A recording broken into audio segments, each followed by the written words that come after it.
Hi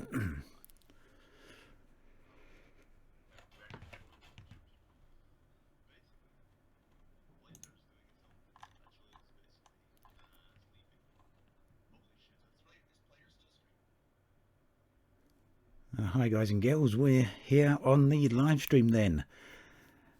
Yeah, so today we're talking about the cone sector. I'm here with Yamiks, Down to Earth, DJ. Turgeon's around, I'm not sure how much he'll be on stream. We've got Exegious, Paroxsym, and Yamiks. If I didn't say Yamiks already, maybe I said that already. So hello everyone, hope you're all doing alright. They're all going to come in just a minute. Just thought I'd do a brief intro here.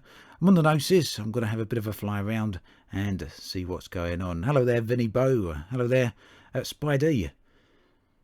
Hello there, Trey. Nice to see you all here. Vinny, yes, I am using my regular equipment. I was away from home last week. I actually took a very short notice trip down to Fantasticon. I wasn't going to go there initially. Wasn't able to fit it in, but last minute it turned out I could go. So I did go.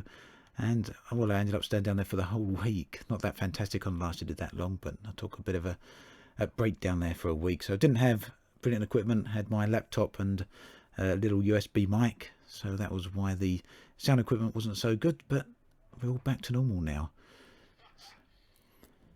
So, yeah. Just listening to what's going on Discord there. I can hear the... Oh, excuse me. This is our YouTuber Discord. Down to Earth isn't in the title, Trey, because he just joined last minute. It was a bit unexpected. He's not going to be staying around for the whole stream either, so I'll probably leave him out for now because I don't want to. And you pronounce my name like this, Vinny Boy. Vinny Boy? Oh, I see.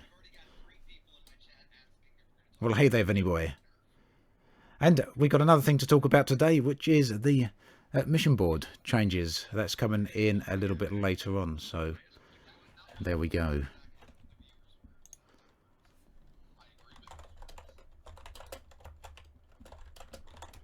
Right, so we should be joining everyone else in just a minute. We're just waiting on DJ at the moment, I think. So, thank you, Pro Panda. And thank you, Tico. This is kind of an exploration crate, Noah, but I've fitted it out for fighting some Thargoids. So we're going to do a little bit of combat with the scouts, I guess. I haven't got any AX weapons. Oh, I've got AX multi-cannons. Let's see if I've got any AX multi-launchers. I don't think I'm going to be enough to fight any...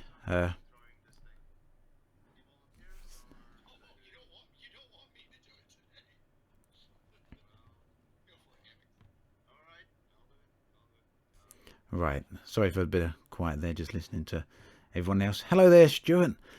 Right, I think... Just waiting for everyone to join in. When are they... Keep talking, no one's ready. What's going on? Oh, hello there, Goliath himself. Thank you very much for joining up. Nice to have you along. If you check the community section of YouTube, on my YouTube channel, there'll be a few posts there that you can see that are member only. So if you want to head on over there, then have a look.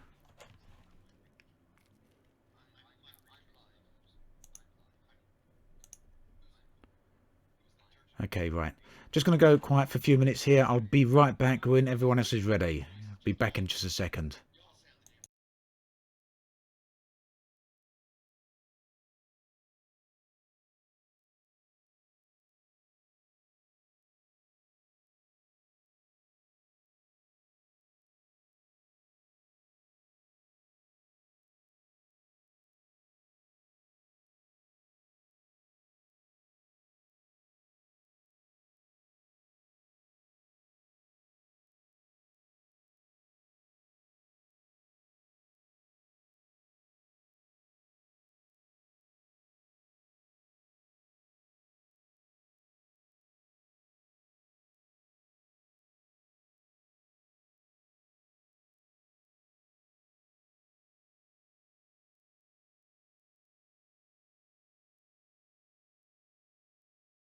So what the fuck is happening today? Now we are talking about, well, obviously the cone sector, kerfuffle and all that, thingamajigger, all the correct terms are being used right now.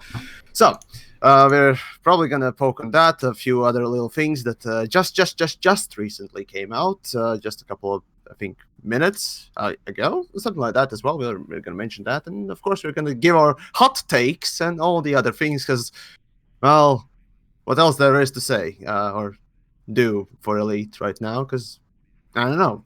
Well, in any case, so so who should we start with? Let's see, somebody that hasn't been on. Volunteers. So let's see, any volunteers? Otherwise, I'm gonna pick one of you, and you're gonna have to be the first one. I volunteer Paroxsym. He's been quiet the last couple. Okay, times. let's go. Paroxsym, you're always silent. Let's go. You always talk too So, much. Paroxsym, tell us in short what happened, perhaps in your mind, and what do you think? What happened is we got lured into an event that was not exactly what we thought it was, and nonsense has happened.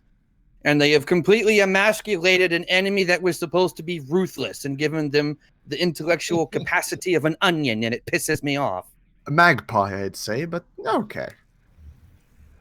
Actually, are you talking about hydras? Hydras. Do you know they added hydras? What the Hydras? You say We need hydras? more hydras. Did you know Wait, they added hydras? hydras? Hydras. I see that there was. Because I heard you like hydras, so I got hydras for your hydras, so you can Hydras? hydra while hydrang.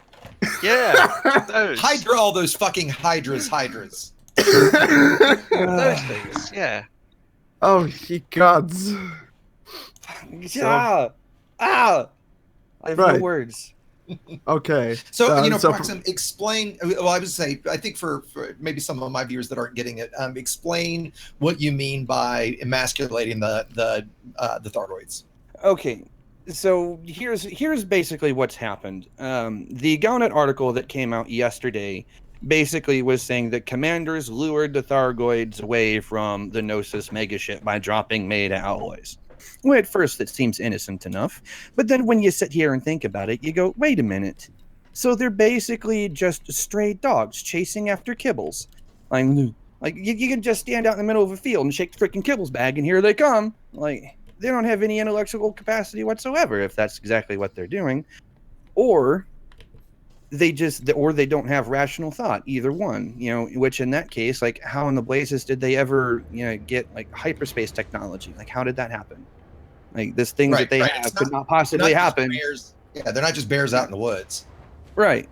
how do you know? Maybe they are. Maybe they are the bears disguising as insectoids or something. I will Or point hybrids of that. Yeah. I'll point out that see- you're... Hang on. I'm going to just point out that you're ascribing individual motivations to what is almost certainly a hive mind. Just to play devil's advocate. I'm not saying I disagree with you, but to play devil's advocate. Yeah, right. that's an I mean, it is interesting hive comment. mind, but at the same time, I can use the Borg from Star Trek as a really good example. They're a hive mind mentality, but you don't see them, just trailing off of whatever objective they have. Why don't you use a nest of ants as an analogy? Because I they're was just thinking the insects. same thing. They have worker ants, they have warrior ants, they have nursemaid ants. They're not all the same ant. We've got different types of Thargoids here. Yeah, they all have the tagline Interceptor on them, but they're all different ones. So they should all have different behaviors, because that's how insect hives work. Sure. Yeah, If you're the pretty same much. as something else, you have the same behavior.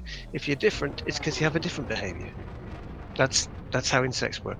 Right, There correct me if I'm wrong, though. Do we actually know what the meta-alloys mean to the Thargoids at the moment? Because as far as I know, we don't even know what the meta-alloys are. It's It's of. secret. All I'm gonna say, though, So- is that so if you're someone in the just middle pointed of out a in my- fist fight, Well, no, we kind of like, do. you're not.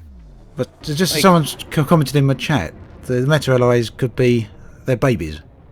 Obviously, they're not, but they could be something along that sort of significance for them. Yeah. So what we do Theoretically. know about what we know about meta-alloys is that they use meta-alloys. They seed an area with barnacles before they invade, and they use meta-alloys to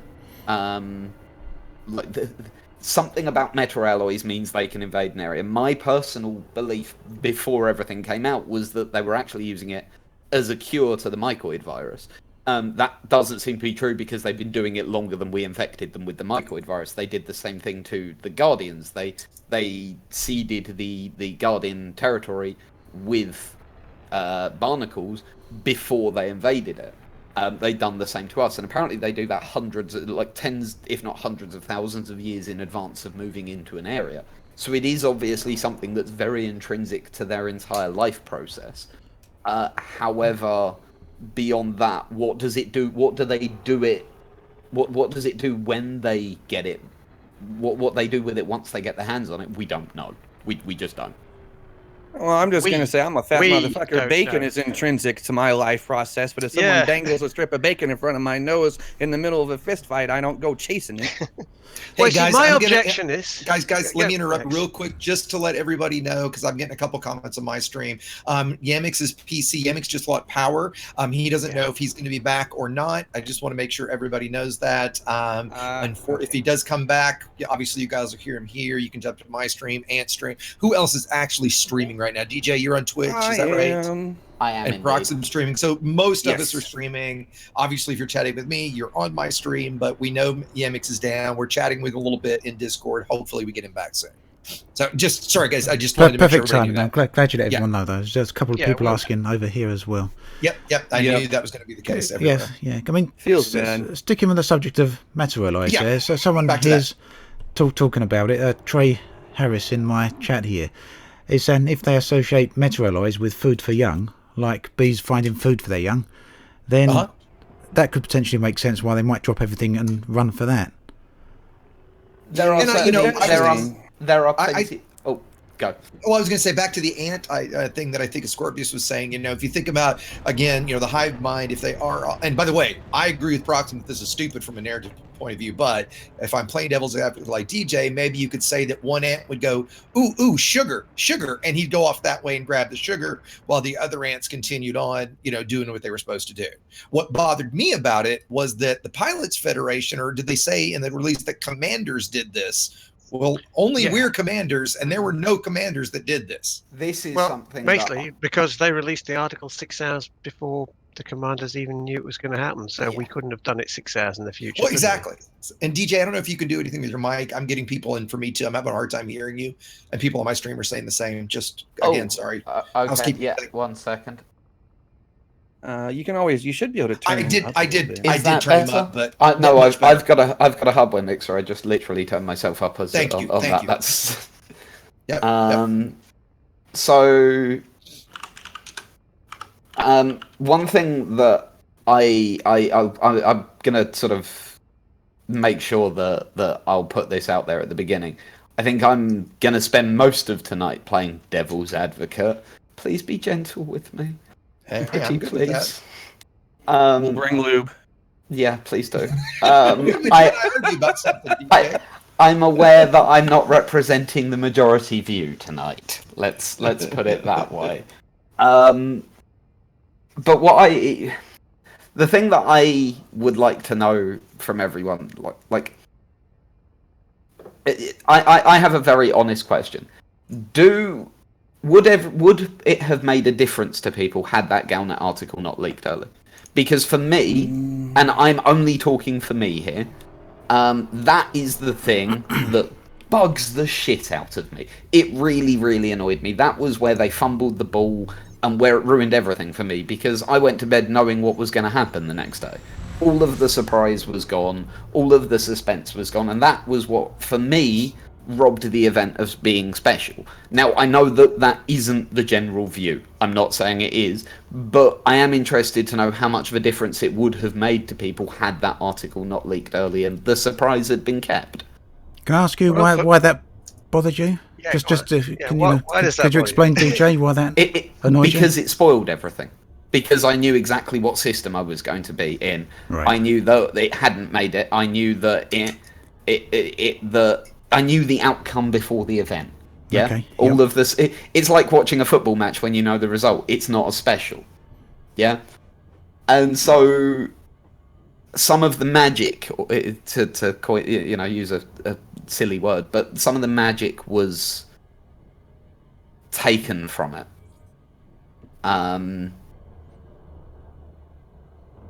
Yeah. Yeah, no, I understand. was I understand what you're that- saying there. Yeah. But and if that hadn't happened, I would have loved it. It like completely and totally. As it is, I'm still largely in favour of what they did. But I would have adored it had that not happened. That for me was the core of the problem. But again, I'm simply stating me here. But yeah, I am interested to know, would it have made any difference to you guys? Not really. I mean, really, for me personally, anyway, I was hoping for something a little bit more. Like, I would have loved it if the Gnosis had been able to get into its intended system, but then get stranded there with everyone on it, because that would have been fun. Like, that would have generated an actual situation that, would require some actual story to fix. And that would have been cool. I think it's a missed opportunity. That's basically how I'm looking at it. There are two things that bugs me, if you get it, about that whole event. Yeah, sorry. One thing is the story they posted with the commanders that we discussed this before with the Thargoids being degraded to stray dogs that suddenly runs after food. Have anyone actually tried it to go outside the Genosis and drop a metal and see if they just go nom, or they just keep shooting? Because they should, right? I mean, why would they suddenly stop? So that's one thing. And the other thing that bugs me about the whole event is that something that was planned as an exploration event suddenly once again turned into a combat event. I think we have plenty of combat events, and it's. I mean, I can understand that. Okay, if it wasn't supposed to jump into the cone sector and they plan to redirect it, but I would really have loved to see that the event would still be focused around exploration, since that was what most of the commanders were setting out to do anyway. Yeah, the thing for me, I wasn't really that bothered by the news article. I can totally understand why it did bother other people, though, but for me personally, I was half expecting it not to make it anyway, based on some of the other Galnet articles we'd seen. And I know quite a lot of people didn't really pick up on that, and I don't think, not everyone follows Galnet, not everyone follows YouTube, so it's understandable not everyone knew that or expected that to happen. I think I can totally understand why so many people were expecting the Gnosis to arrive in the cone sector. And I think for me that's really the main issue. I'm not that worried about the bugs that happened either, although I might have felt a bit different, I suppose, if I'd been in one of the expensive ships that had undocked and got blown up within 5 seconds. That would have been a little bit frustrating, but the bugs happen and the glitches happen with like with the news release. You can argue it shouldn't be expected or it shouldn't have happened, but sometimes these things do happen. But I think, as Astro just mentioned, I'd echo what he said, that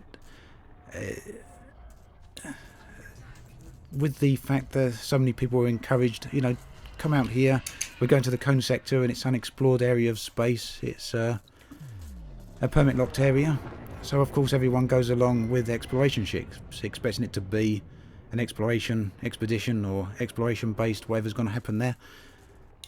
And then it felt a little bit like a bait and switch. Suddenly you get there and it's combat focused. And I think that's for me the main issue. I don't know whether you can argue it's a bit of a lack of foresight perhaps on behalf of the planning of the event, and it should have been expected that players would be frustrated by that. Yeah, that's the thing. It's the anticipation of it. I mean, from my perspective, it's a case of the article didn't make over much difference. All it did for me, I knew this was going to be a can of worms from the start.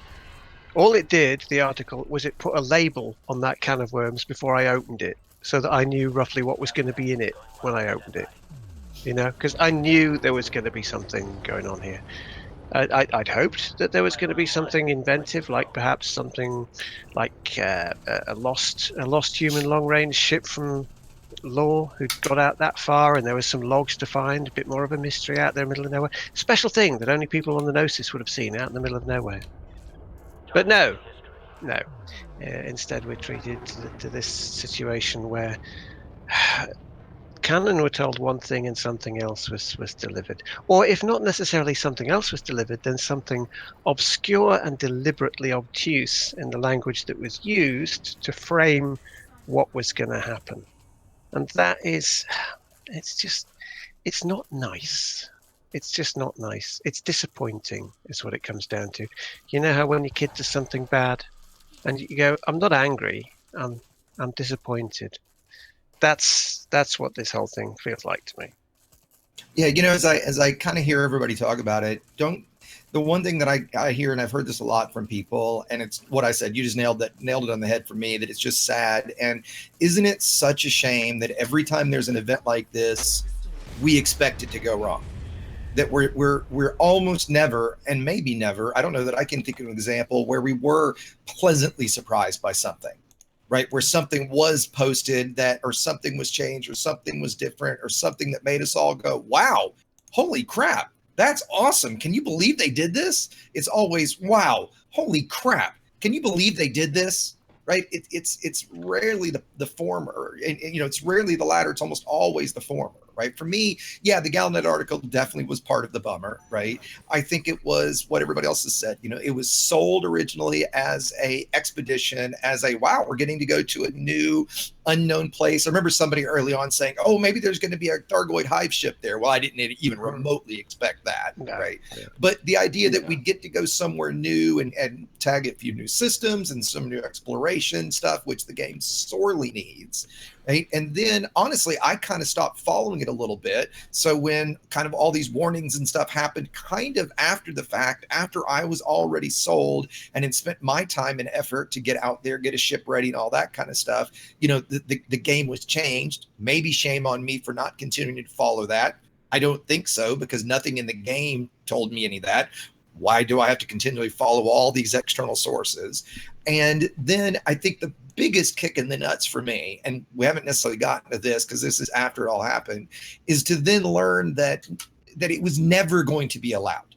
Right, that it absolutely from the outset, it was Canon this wasn't Canon's fault. For anybody out there thinking that Canon could have changed this or had the opportunity when Frontier came back and said, oh, hey, this might be dangerous, they had no opportunity. There was no, hey guys, this might go bad, do you not want to do this now? It was once Frontier said, yes, you can jump there, that's it, you can't change it, right? Unless somebody please correct me if I'm completely wrong about that. But no, you're not wrong. And not as I far just wanted as to I'm throw out aware. there. I wanted to throw out there real quick too that Yamiks did try and get a couple of Canon people on, but they were unable to attend. They were unable to attend because of RL things. Yeah, so thank you for pointing that out. Maybe another time we'll have them on.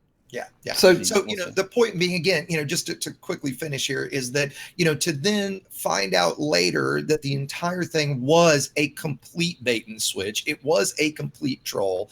I don't know how else you look at it. And that they would have let this continue on this long, letting over 11,000 commanders spend, minimum 2 or 3 hours each preparing ships, jumping out there. I went in my alt account. I lost my ass twice trying to lift off the pad. That was 20% or 35% of my current assets in that account, right? Like I can't try again because I've got like 3 million credits left and I've got a 1 million credit rebuy because it's my alt account. Of course, I'm not going to grind credits for it, right? So I think that final kick in the nuts was the last thing to me that was I was speechless after that. Right? If any one of us somebody did an example about if you went on vacation with all of your friends and you planned everything and you got all the food and you did all the work, to go, and at the last minute all your friends said, oh, never mind, we're not going to go there anyway, we're just fucking with you. Would you be pissed off? Yeah, you would be. Right? So first of all, and I see Yamiks is back. Welcome back to Yamiks. Yes, yep. Yes. Hello, Yamiks. So fucking hell. I might disappear again. Okay. If that happens, then power is out again. So yay, Latvia. Well, let's get your take on while you're here. Yeah, we're talking my about take's on exactly what. Yeah, we're talking about your reaction to, like, when were you upset because it got because the Galnet article got released early? In other words, if that had not come out early, what would your reaction have been? My reaction of Galnet article coming out early or not is really it doesn't change much of my opinion. The thing is that I don't particularly see the whole Galnet leak to be that big of a deal in comparison. Remember, to what happened further on.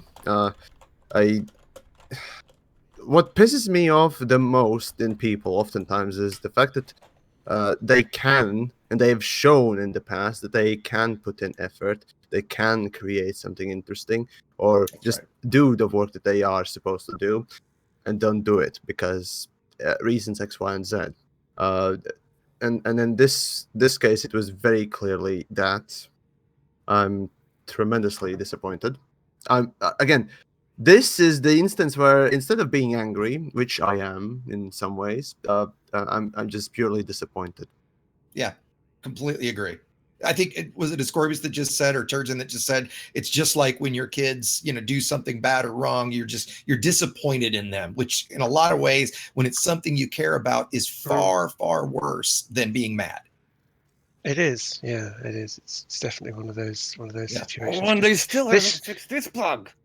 I mean, this was an opportunity. It was an opportunity to engage with 11,000 players, or at least 11,000 commanders. I assume some of them are duplicate. Some will have moved duplicate accounts, separate account or alt accounts on as well. Some people even bought a second account just for this.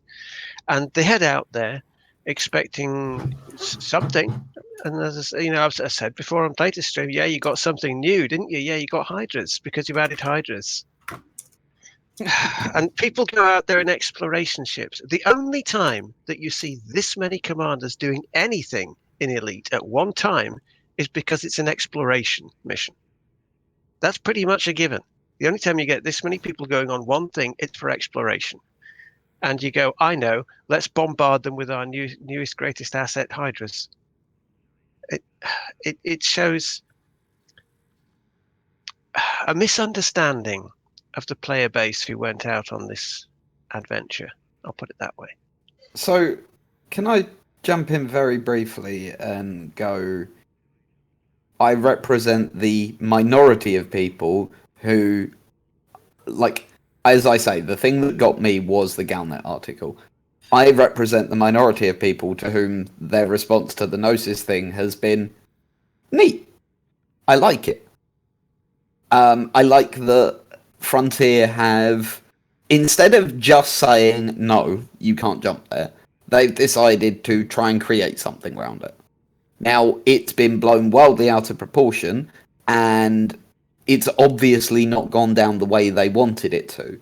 But, I really, really am in favour of Frontier starting to react again. Yeah? I think for a very long time, Elite has been very static, and that's been a problem. Yeah, Elite, I was talking about this last night, comparing this to when we did the Operation Serious Business thing. Won't harp on about it, but we did loads. There were 38 player groups involved, and Frontier said and did diddly squat. That was rubbish. It really was. Seeing them actually reacting again and trying to build something around what players are doing, for me, is far preferable. Now, don't get me wrong, I understand that those that were looking for an exploration jaunt are disappointed, and had I been running things, I would have thrown the Gnosis to somewhere a bit interesting. Yeah? Just chuck it somewhere, wherever. Why not still send it into Cone? Why not have it land there and let us explore 2 or 3 systems there and have the shit go down there? Right. That is exactly it, X. People were expecting. They expected to be stuck in 2 or 3 systems. Exactly. For a month. They were ready for that. They were accepting that was a possibility. You can't give me any good reason that that's not what they would do. Somewhere different, somewhere new, somewhere exciting. It doesn't matter. If there was just rocks to look at, there would have been different rocks that people hadn't looked at before. But instead, They Bingo. used this event. They subverted this event to sell the new Thargoids, the new In Hydra. fact, put one at the, we got one. Somebody in my chat said, "Hey, they found a new barnacle forest. Great, it's the same as the old barnacle forest. So who gives a shit? Well, put that in Cone Sector. Ooh, we found a barnacle forest in Cone Sector. There are Thargoids here. Oh my god! All of a sudden, you've everybody's happy, right? But hang on, achieved the same goal as having some cool gameplay, hang right? on. And nobody's pissed off. But okay, so they put barnacles out in the Cone Sector, and yet the Cone Sector isn't theoretically. I don't know this, but what if it's not locked off for the Thargoids? What if it's don't put barnacles there then? But right? but that's the problem. If there's nothing there, it's just 3 normal systems. But that's what people were expecting. That would have been fine. That wouldn't have pissed wouldn't have minded. They were ready to accept that. The same way that you have people who are signing up now for a one-way trip to Mars that they're ready to accept is a suicide mission to be the first person on Mars. You have people signing up for that. That's right. People will do this because they want to see something new, something different, something that was a secret that had been locked off. We couldn't get there before. That's why they signed combat to both. You could have done. The argument is that, hey, we got something new. There's this big combat thing. And, okay, great, but we could have had both easily. It landed there, and oh my God, look at this. We're under attack. They grabbed us here. It would have been so easy. I think done that. DJ's, we wouldn't be sitting here bitching about it. I think you're spot on, DJ, saying that it's great Frontier have done an event here and got together, organised it with Canon or however it come out. And I don't think people are ungrateful for the fact that Frontier are doing that. And I can see perhaps the moaning comes across as, why like people throwing their toys out the pram or being entitled. But I really don't think it's that. I think it's exactly what people are saying. They expected one thing because we'd had literally a month or more lead up to that event, and in the end it turned out to be something else. And yes, the Cone Sector is locked off, and it turns out we were never going to be able to get there anyway. But why not place the Gnosis a little bit further along, just outside the borders of the Cone Sector, get it as close as you possibly can without getting inside. And okay, people probably don't want a community goal to repair the Gnosis. I certainly wouldn't want to see that again. But have something else out there. Give something for the explorers to do, and something for the combat as well. If you'd wanted to, you could have easily had it. Like I say, you could have had people stuck in 2 or 3 systems that they literally couldn't get out of. That's right. You're marooned in the middle of a permit locked sector. You could have had the wreckage of a human ship that had got out there in the past, had some interesting logs to scan. That wouldn't take much work. You just had wreckage, some logs, just write those. And you could have had damage to the Gnosis that could have been repaired with meta-alloys that you could find from a barnacle site on a planet that you could just scoop up any an actual damage to it commodity. Whatsoever. And then only the players out there could have fixed it because they could have harvested meta-alloys in the month it was supposed to be stuck out there. And you could have done all of that and had combat with the new Hydra hanging around and having a go. But it just feels, like I say, sad and disappointing that it goes, it's jumped 12 light years and it's under attack by Hydra. You think, what a wasted opportunity. And remember, because it was never, ever going to be allowed in the first place. It was never, ever going to be allowed. That kick in the nuts is still what stings the worst to me. That hurts the most for me. It's the betrayal of that, really. That's right. Yeah. If I was canon, I'd be fucking furious. I think Yamiks is desperate to talk. Certainly tried getting someone from the canon. So, for the record, apparently we have got someone. We can move. We need to move to. We do. We have to jump over to. Should we? Yeah, let's just jump over to Exigius's Discord, and then we can get someone from canon in. Yeah, there's a channel down there, guys, called Creators Roundtable. I'm going to jump in it now. Just join me there. All right. Gotcha. All right, we're all moving channeled here. I don't know where I'm going, so let's see if I can get there. Hopefully I can. I don't know where they've all disappeared to. That was all a bit quick. They've all gone to a room that I wasn't expecting. So, oh dear.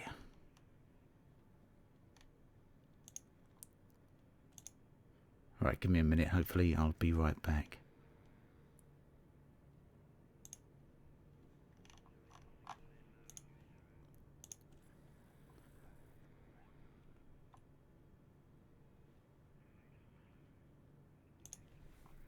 Right, just gonna ask them. Sorry about this. That was a bit sudden. What's happened is we've got a guy from Canon on, and he's going to talk with us about what's been going on from their point of view. I'd imagine they're all probably talking over there on the channel now, but I've lost track of them here. Oh dear, that was a bit sudden, wasn't it?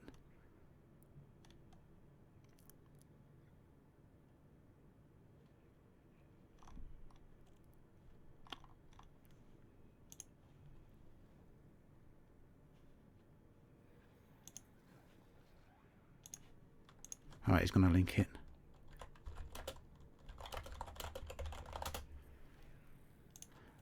Oh, no, I've got it, I think. There we go.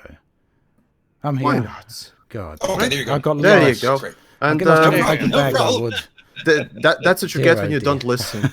Yes. So there we go. Yeah, I was looking But in one yeah, place. and for someone like me, you know, explorer who just wanted to go there, having developers basically just say, nope. Do you see the problem there? It's just basically saying just nope, and that's it. I prepared my Anaconda, my second account, for this very thing, partly of course, but regardless, I just went there for the thought that okay, I'll film something interesting, I'll showcase something interesting, and well, it's a rare occasion when you get to go where no one else has gone before, and yet what we get is just kicking a ball. That, I mean, the fuck do you think I'm gonna feel? The fuck do you think community is gonna feel?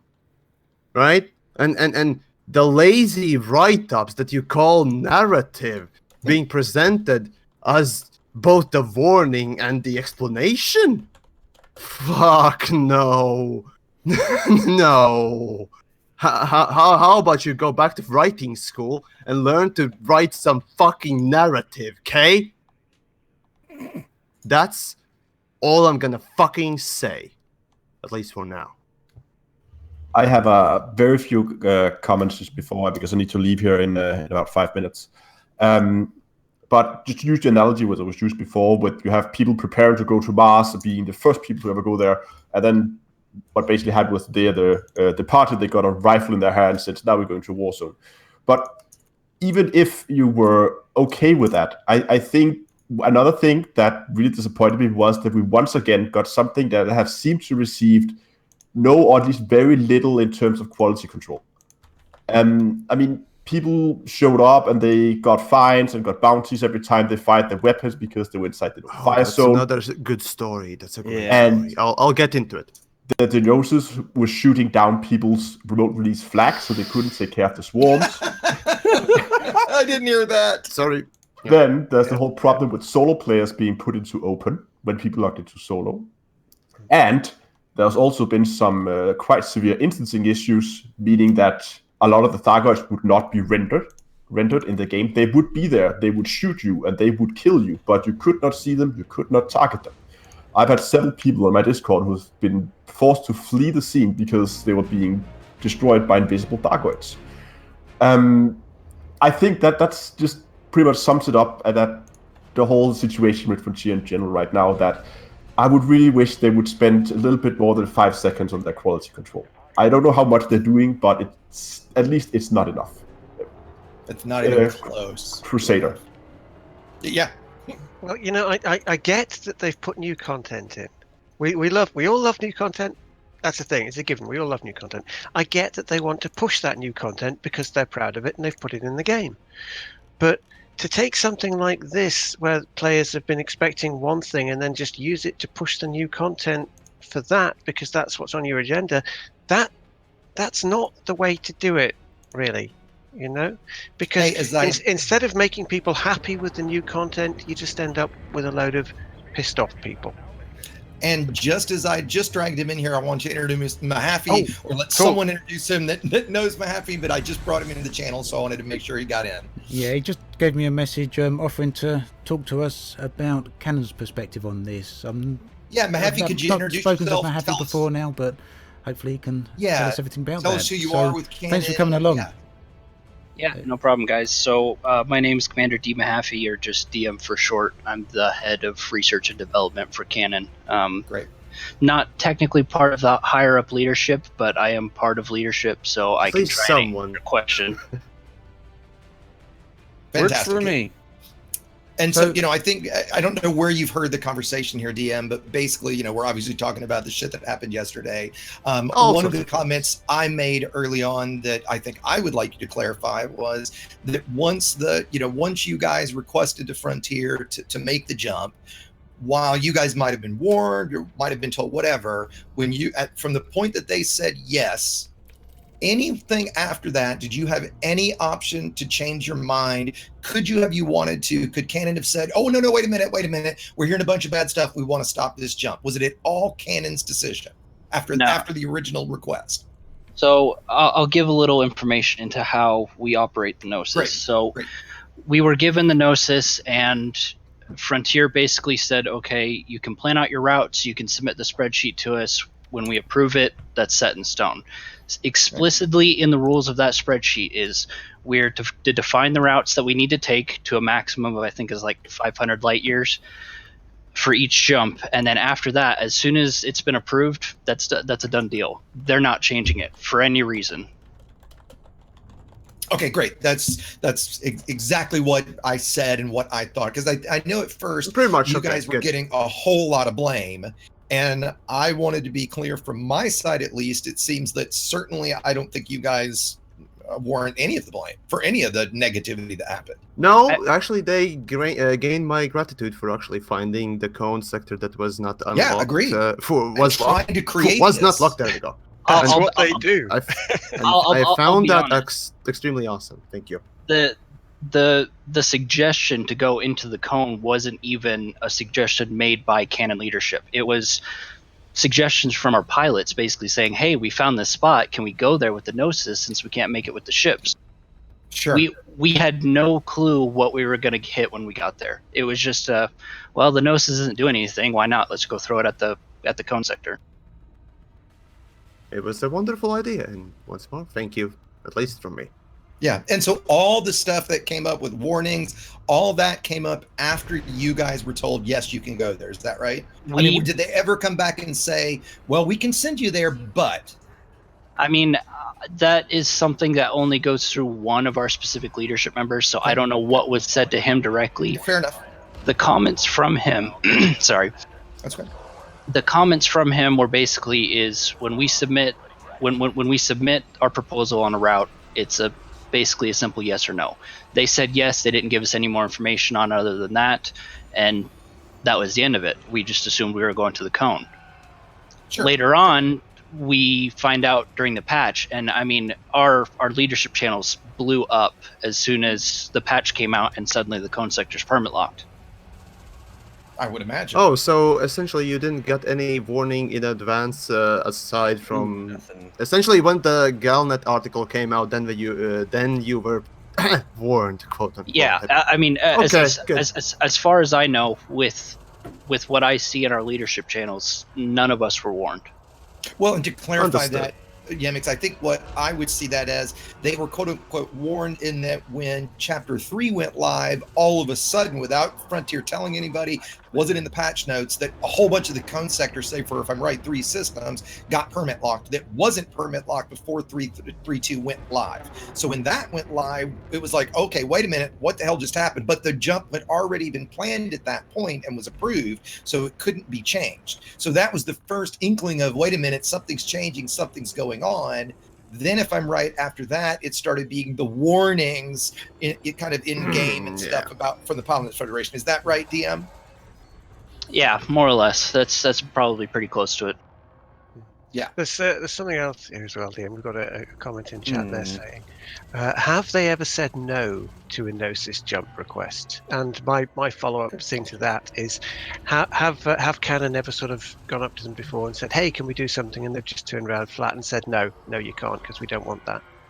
I mean, to be honest, when dealing with the Gnosis, we really haven't done anything extravagant with it. I mean, typically, if we're out at the Guardians or the Thargoids or whatever, we'll jump it close to that area. But we haven't really ever asked them to go anywhere where they even even thought of saying no. So I don't know if we've ever come across it. I mean, typically the leadership, the rest of us, we only ever get the finalized route. I don't know the exact decision process. That's Canon Council, that's all secretive there.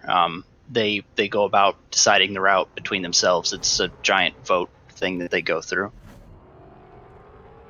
Yeah, and I think DJ, or excuse me, DJ, you Yeah. had something to chime in with, right? I've been told no a lot. Like a lot.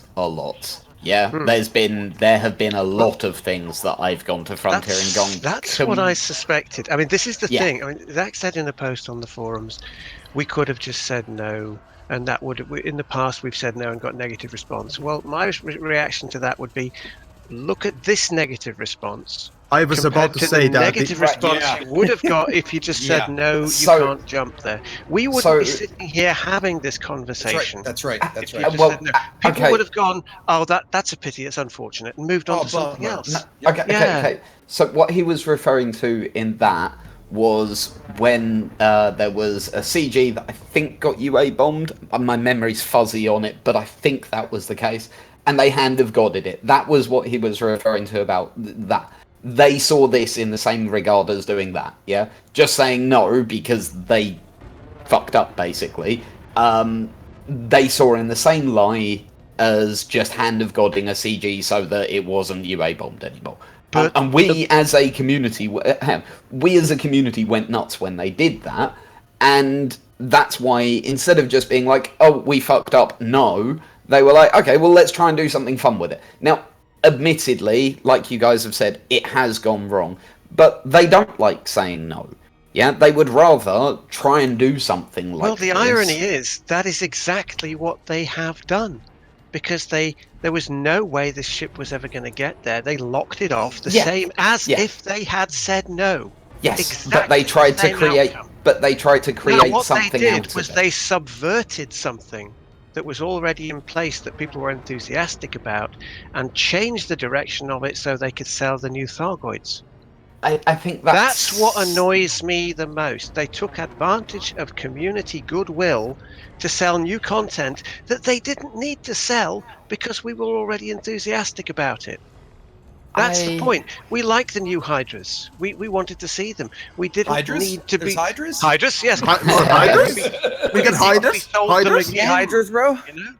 Yeah, Hydras. Brought you Hydras. There's your new meme, Hydras. In your exploration ship, have a Hydra. But we were, it's cool. They are cool. And we were already excited about them. You don't need to subvert an exploration-themed community goodwill thing to go, look, here, have some Hydras that you already know are there, and they've blown your exploration to conjure up in 5 seconds, like happened with Commander Plater on his stream. I'm not sure that they were expecting... That doesn't make anybody happy. No, but I'm not sure that... Happy. No, but I'm not sure they were expecting 11,000 commanders to go and take part. That's never happened with an Gnosis DJ, can I ask... Well, if they talked to the community a bit more, maybe they would have known that they'd have 11,000 commanders on board. In all honesty, are you saying you would have predicted beforehand that 11,000 people would have gone and gotten on that? I wouldn't have. I was on Distant Worlds. I know how crazy explorers are. They will go to literally the end of the galaxy to find one interesting thing. But here's the thing: so to go to the Cone Nebula, one day before the event, they had to look and see. Holy shit! There's 3,000 or 6,000 or 8, or whatever it is. And at that point, they would have gone, "Oh, wait a minute! Maybe we shouldn't just fuck this up and leave it 12 light years. Maybe we should do something else. Maybe." I mean, but that's a bit late. Anything else would have been better. But right? that's a bit late. Yeah, so that's probably a little late. But it would have been late for them to have said, okay, like I said before, let's just let it jump to where it was going to jump. They've got 3 systems to scan. That's it. End of story. Happy community. It was exactly what everybody expected, right? And actually, I wanted to throw in one other thing when I raised my hand there a second ago was, I think the flip side of this is it's not for me that it got screwed up and that what happened. So I get a question for everybody. Let's say that the Gnosis had gotten, I don't know does the Gnosis have a black market? Can the Gnosis get UA bombed? Let's say if it can. Does not have a black market. Okay. No, I was going to say, well, let's assume it did for a second. If the Gnosis had gotten UA bombed and it screwed this jump up, I would have been absolutely fucking applauding that. because the community would have caused that. Right? It's the fact that, again, Frontier flipped it. They said they didn't want to use God mode and say, and just permit lock something and say we can't do there. But that's exactly what they did do, is they used God mode and decided instead you're going to get this. Right? So it was the fact that they, at the last minute, with no intent to ever let us do this, and this was planned for weeks ahead of this jump. Right? So for weeks, they knew they weren't going to let this happen. That's the whole crux of the problem to me, period. Right? That they were fucking dishonest about the way they were trying to create content that we, the community, were trying to create.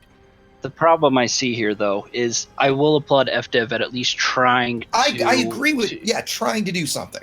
The problem is now with this backlash is the chances of it happening again are slim to none. That's They're right. probably never going to do this again. Or the players are never going to try to do something like this again. No. Oh, we will. We create events all the time, and that will continue Not to to happen. this scale. I guarantee it won't happen in a long time. I will wait and see on that one. I'll bet you $100 in the next 6 months, nothing other than Distant Worlds 2 will hit this level of participation from general community. Yeah, so nothing other than the big event that's happening in the next 6 months. That's completely planned. I'll give it a year. That's completely disingenuous. But the point that I'd like to make is exactly what DM just said. Right, that is the biggest fear and the biggest worry about. That's why I would like to echo the same point. I mean, yeah. Turgeon, you used the word Frontier subverted the community, and I understand what you're saying there. I don't disagree in the sense that, excuse me, that what we got was unexpected, or largely unexpected, but subverted makes it sound like it was malicious. And it's the same with that's not the right word. The same with what Exegius is saying. He says that they lied. It's like the Star Wars movie. To me, it wasn't. I wouldn't quite say they lied. I shouldn't use the word lied. Okay, you're right. I should not use the word lied. I would say dishonest is in there for certain, in my mind. But I want them to do that. I think I'd agree with what DJ's saying, that they planned a surprise for the player base. Yeah, that let's tell everyone they're going to go out to the cone sector, and wouldn't it be awesome if instead of getting there, the Gnosis ends up jumping a very short distance and gets attacked by Thargoids. It's obvious there that that's what the decision was. I don't think there was any ill will there. I don't think they were planning on leading the community intentionally down the wrong path. So I wouldn't even say it was dishonest. I would say it was misjudged. Yeah, misjudged, misguided. I mean, to me, this is the same kind of thing as we saw with the Jack Station jump, right? Because we'd just come back from Distant Worlds. Thousands and thousands of us had gone 65,000 light years across the other side of the galaxy. It was a massive event, big thing. We got out there, months and months, huge camaraderie, all that time, and we come back to the bubble, and they announce, "Hey, Jack Station's going to jump out to Beagle Point in one go," and you think, "What? We've just done that in months. Are you insulting us here? What is going on? You're going to get one ship to jump all the way out there in one go. Why did we even bother?" But the point is, that was never their intention. They were never going to jump Jax to Beagle Point. They wanted to jump it to Colonia and maroon it in the middle so you could have this all, which is good. That's cool. We like having Colonia where it is. We like Jax being there. That's a great bit of story work, having that there. But the fact that they couched it in this whole idea in the first place that it was going to jump to Beagle Point is the annoying thing. They knew it wasn't going to make it there, so they assumed in the back of their mind subconsciously that we kind of knew, if you see what I mean. You know, that we wouldn't object because the ultimate objective was that it's not actually going to get to Beagle Point.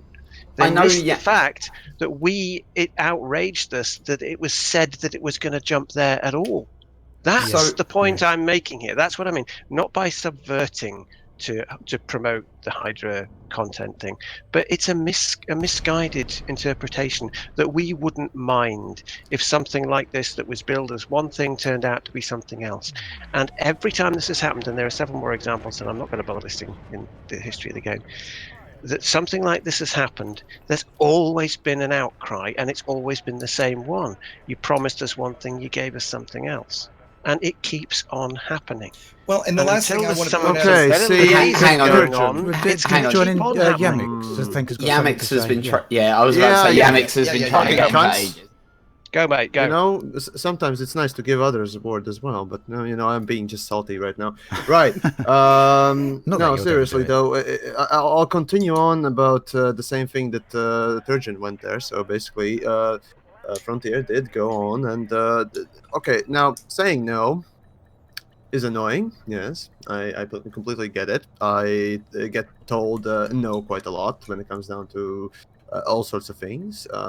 That includes, my content and all that stuff. But okay, fine. Letting down people easy and quickly is rather a good thing. Letting people know ahead of time to expect something is something that I often tried in my review series, and some of you might know that very well. Some of you might not. Now, the thing with this sort of a situation is when you start to lead on people. When you keep on promoting things, the fuck do you think is gonna happen once they are led for in long enough? Right. That's one thing. And to answer DJ's question about would you have predicted this amount? Of course, fucking not. Of course not. With this game, it's kind of hard to predict exactly what people will be into, obviously. Though the problem is that there was this little interesting fact called time. We had so fucking much time. 4 weeks since the announcement of Cone Jump. And over time, of course, developers could have easily checked how many people join in on Genosis. There were quite a lot. Of course, in the last week, there were a lot more people coming in as in the beginning, obviously. But regardless, in the last 2 weeks, you can easily see quite a lot of people jumping in. The same thing on the 3rd week before the jump, and so on and so forth. So over time, you see a lot of people coming in, and when the mass reaches, critical mass, or certain amount, then you start to think, oh shit, what will happen when they realize that we've been led them on for this long, or we have been leading them on, right? What will happen then? It doesn't take a genius to realize what will happen, and honestly, adjusting your narrative and your work in a non-public relations disastrous way is something that you tend to do, right? And I did raise quite a decent point here and there, asking why just not allow Cone Jump? Why not just let commanders explore a few systems that had absolutely no relevance to the story that is hidden in Cone? My Why guess, just not? and I'm just Yes. I'm Go. just speculating. My guess is that when they permit lock these systems, typically what they're doing is they're having developers go in and hand place assets.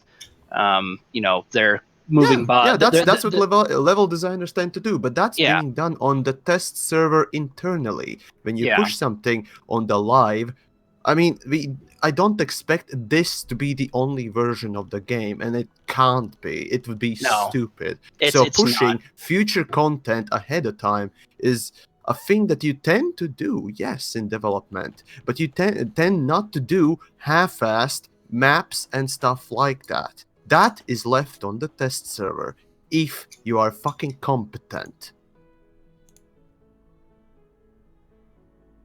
And I killed the conversation here. Sorry, folks. Well, Oh, No, wants no, to no. take I this? was gonna actually. I was kind of make a just point, and I've processing this lost for what a it was. second. If I can. You Go on. Please go. So, I've got a lot of people in my chat who are chewing at the bit, disagreeing with a lot of what's being said. What parts they disagree? Be more specific. First of all, I'd just like to say it's nice to see I'm not alone. I thought I was the only one, but no, there are a lot of people who there are people who have said that they went along purely to take part in the fighty because they realised it was a shooty event and that was the whole point for them. Yeah. there's the people that I have explorers in my chat who were like, no, I saw the signs and it was clearly going to go wrong. I never went near it. There's plenty of people who genuinely do feel that they should have just said no. And I understand that, even if it's not my point of view.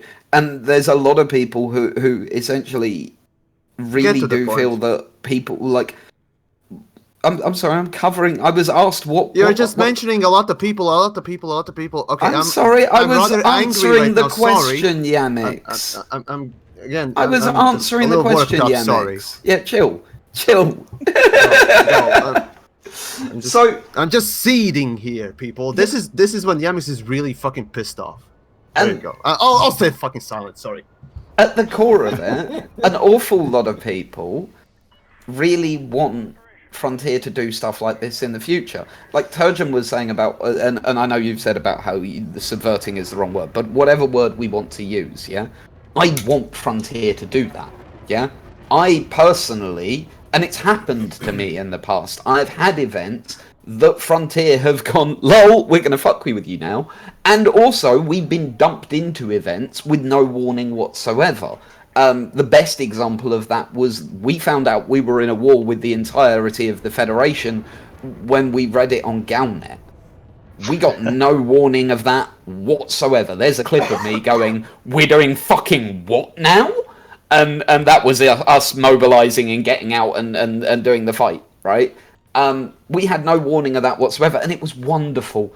Do you know how great that was? Just being like, shit, we're doing this awesome thing now, and fuck, oh, run, go, do, awesome. They haven't done that for such a long time. There has been this big period where they just haven't gotten involved, and my fear, my worry is that and I get why people haven't liked it. I get the mistakes that were made with this particular event, but I'm worried that this will cause them to not do it again. If anyone at FDev is listening, that's my plea. Like, okay, it didn't go quite to plan. Cool, keep doing it, because we would prefer that to static nothingness. We really would. And I think that's something that surely everyone here agrees with. We would prefer Frontier to get involved and play with us rather than having a non-reactive galaxy. Exactly. Even if sometimes the reaction isn't what we want a reaction. The 11,000 people on the Gnosis joined it for exactly that reason. Obsidian so is trying to to want stuff. Yeah. Obsidian's trying to jump in with something. What you got, Ian? Yeah, so just to go on from what DJ's saying there, I totally agree with what you're saying in that it's nice to have a surprise. Turgeon mentioned previously the jump with the Jack Station. I kind of felt that was kind of a nice surprise, even though partially expected. It was. Ended up in a completely different area. I've just come back from Colonia. Exactly. I've been out shooting a few episodes out there. But at the same time, it's a really large player base, isn't it? So it is. With DJ, as you say there, it's you'd like to have the surprises. To some extent, that's got to be tempered with the surprises not being too unexpected. I mean, it's okay if you're going to do an event for a group like Sovereignty, or if you're going to do an event for any other player group out there, generally that player group will have a specific play style. I mean, it's obviously made up of all different types of players, but generally, I mean, you yourself, DJ, you could probably come up with a handful of events that you know your group's going to enjoy, and if you throw a spanner in the works, you'll know exactly what sort of spanner most of them are probably going to enjoy. It's more difficult for Frontier because they've got so many different player types. So if they say we're going to do an event for explorers, or imply there's going to be an event for explorers, and they throw a spanner in the works and it ends up being something for combat, there's going to be what are those explorers going to do? There's going to be an element. Me that. There's going to be. You literally are wasting explorers' times. Thank you, because I went there as an explorer, by the way. Same thing. And I'm fucking pissed. I mean, so you can't avoid doing that. But one thing, it's nice to have the surprise, but it would have been. We had the Galnet article, that gave hints that something was coming. So, like in your chat, DJ, there's a lot of people saying they knew there was going to be some, possibly, and it wasn't going to make it. And I even said that in my videos 2 or 3 different occasions that the Gnosis might not make it, and who knows what's going to happen. But at the end of the day, not everyone reads Galnet, and how hard would it have been to have, instead of phrasing it as an exploration type mission, to have outright said it's a mission literally into the danger zone? Let people know up front that it's going to be a dangerous area. The danger zone, yeah. Even to our own pilots, I mean, within the canon Discord and everything else, we explicitly stated there's going to be danger and it wasn't going to stop us. Yeah, and so canon doing an event who's an exploration only group, I should assume it's going to change from something billed as exploration to combat, and I should be happy about that. I mean, I'm all for like Frontier getting involved and doing stuff. Thank God, finally, listen to us, get involved with it. That's awesome. This was the worst possible way to do that. I agree completely, and the worst possible time to do it. We have mixed responses from canon leadership as to how it was handled, but I agree with you. Canon, we are particularly a non-combat focused group. We don't participate in PvP. This was an AXI's group, right? Or AXI's event. This was your event. Exactly. And I mean, we had brought in other groups specifically for combat purposes. We had the Gnosis Security Squadron. We had the Forgotten Initiative. We had AXI coming with us. We had spoken with them. We knew that they were going to be there, and we also knew we had some unsavory characters like SDC showing up for briefing purposes. We were aware of this, and we spread that information as far and wide as we could. I specifically talked with the Gnosis Security Squadron and Forgotten Initiative myself, and warned them as to what was expected to be there, and we put it out in all of our adverts. Yes, this is an exploration type of mission, but we should expect there to be PvE, PvP combat. It's just going to happen. That the community would create that type of combat, that type of content. Right? Yeah, Which is to be expected everywhere, right? Of course. I mean, after the Galnet article, we all had our own guesses as to what kind of PvE content we were going to get. I mean, we expected we were going to be jumping in, and Gnosis is going to be attacked, and there's going to be repair CG, which, oh my gosh, I don't even want to get into that. But we half expected this to happen. I mean, in all honesty, me personally, I half expected us to lose the Gnosis, because with the announcement of the loss of carriers in Q4, to me, it just looked like maybe they were approving this to maybe put an end to the Gnosis. Obviously, that isn't the case, and they're going to let us keep it, but... Yeah, that would have been a big mistake. Oh no, I was half expecting to log into a rebuy screen, and it would have been hilarious, but... Yeah, I don't know, I wouldn't. I don't think the majority technically would have found that you hilarious. did. Technically you could. I did. Yeah. I lifted off and was killed immediately in my exploration ship. I managed to get away without a problem, but I got lucky though too. Were you in an 87 megajoule shielded asp? No, I had 180 megajoules on a class 5 bywave. I was in a full AX fitted crate because I went out there to fight Thargoids. I took a crate as well in the end. I took my diamond back on the PlayStation and thought, perhaps I should take a crate as well. Yeah. I took a full combat fit ship and loved it. Like and this is where I feel doubly sorry for Frontier, right? There are a huge majority of people that's evident, that this really annoyed and really upset, and then you've got this other group of people who are going, no, we fucking loved it. This was great. I know so many people who have had so much fun in Elite Dangerous over the last 24 hours, more fun than they've had in a long time. I've heard that a lot. And it's kind of so many. Could they have had the same fun? 78% of the people that responded to my poll are pissed off about it. Yeah, it's not so many. That's a very small percentage. In a dead system in the code Exactly. Hydras. Exactly. In the system in the code Hydras? Rather than 12 light years away from where they went. Everyone could have had fun. Everyone. I personally, what I would have done, not everyone, but there's more. The way I would have done it is I would have flung it somewhere weird. I wouldn't have taken it into the cone sector. It's locked off for a reason. That's cool, right? Take it somewhere else though. There's a point for explorers still. Yeah, sure. Make it a hub point in a relatively unexplored area of space. Still have it being attacked by Thargoids. That's wicked. And that would have been the one change for me. That's the one change that I would have made to the event, rather than making it 12 light years. Chuck it somewhere relatively interesting. Yeah, handcraft the system that you throw it into so that it's being So the system that it goes into is really interesting. Yeah, sure. Right. Give it something like Mitter and Hollow, for fuck's sake, right? Something where there's a planet that's orbiting every 90 seconds or some nonsense like that, right? That's the thing, something that really sets it apart, and then do the thing where it's being attacked. That's wicked. I'll forgive the bugs, right? They sorted them out within a day. That's fairly impressive, right? I'll forgive the bugs, right? So ignoring the bugs, you put the explorers somewhere interesting, so they've got something to do. You've given the people that, like me, who went for combat, the Thargoids to pew at, and you've created a new point of interest somewhere in the galaxy at your choosing. For me, if you'd have done that, hopefully you could have kept everyone happy. And that would be the lesson I would want Frontier to take from this, right? Make it that if you're going to do something like this, make it for everyone. Yeah? Don't, because the problem is undeniably that this has ended up being a combat focused, right? So make it something for everyone.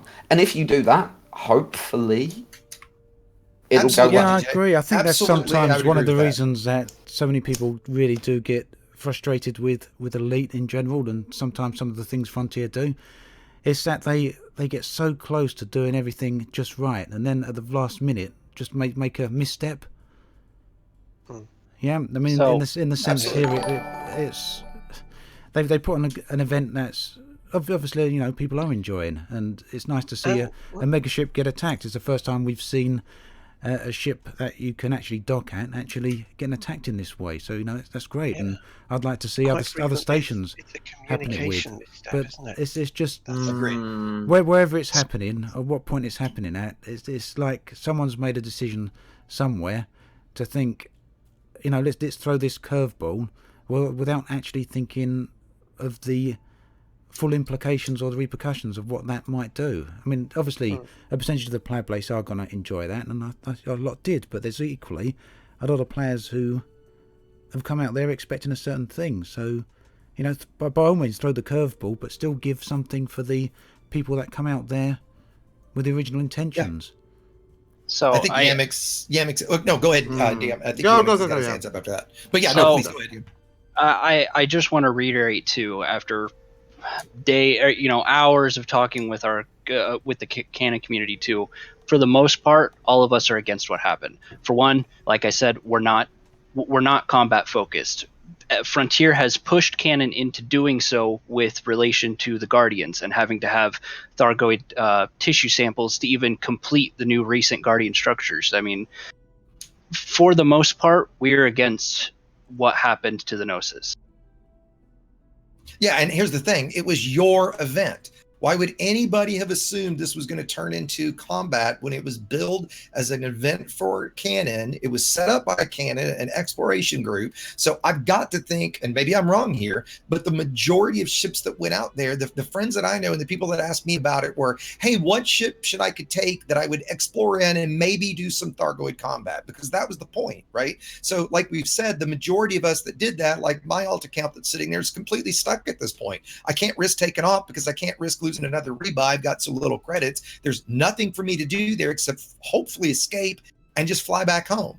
So roughly 10 hours I spent setting up that ship, flying all the way out there, maybe not 10, maybe even if it's just 2, right? Totally wasted time. I'll tell you right now, I haven't logged in since we jumped. I mean, I flew out to the Gnosis. Why would you? I mean, I'm there to collect data. That's the whole point of my department in canon, is to collect data and store it. I'm not there for combat, and I don't have the loadout for it. There's no reason for me to log in. Sure, we found some barnacles and a Thargoid structure, but to me, those honestly look can-placed. They don't match any of our other data. Well, and they're the same thing we've had in other places, right? I mean, there's nothing new. Yeah, I mean, the Thargoid structure isn't even active, so I can't even use that to find more Thargoid structures, hence the reason I'm feeling it's hand-placed. Ah, gotcha. Interesting perspective. And Yamiks, I think you were trying to jump in. Right. Before that. So, before Effie went there, sorry if I butcher your name there. I do that to everyone. That's the first time. Anyway, right. So, DJ did mention some interesting points there, and well, when I smell bullshit, I call bullshit. So, DJ, hopefully you don't mind, but saying that a lot of people that I talked with enjoyed it is just anecdotal evidence. It doesn't count, mate. Just saying that a lot of people that you were around enjoys. Of course, yeah, you create your own community, your own fandom, and so on and so forth. Of course, people that think relatively like yourself will have relatively similar ideas about what happened. The same with me, the same with everyone else in here. Now, Yeah, to briefly... I can say the same thing about my fandom, right? A lot of people right now in my chats and also so forth are saying quite opposite things, and that's that. But the thing is, now enjoyable, yeah, there is always some people that will enjoy one thing or another. Even right now, what we're doing, you know, the shitstorm that we're doing, someone is enjoying, and to an extent, of course, I do too, because well, I get to be angry properly for once. But honestly, it's more depressing than it is fun at this point. Regardless, though.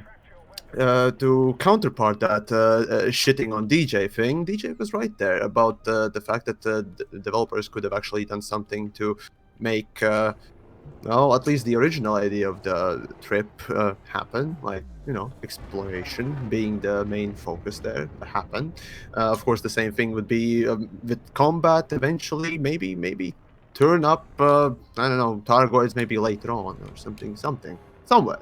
You could have done all sorts of things. I'm not going to speculate as to what they could have been.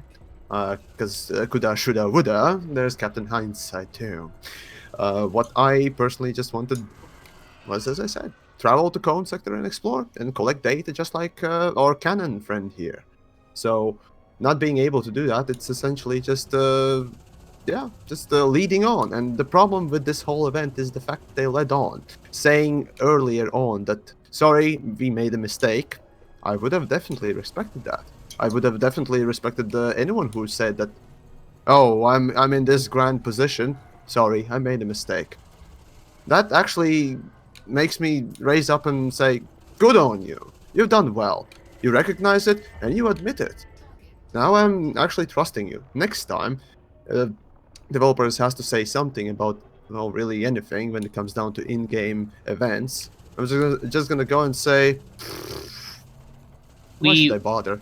We did have Zach from Frontier's community department in our Discord there for a while, talking with the general populace. But yeah, after this happened, after this happened. And, this was just yesterday.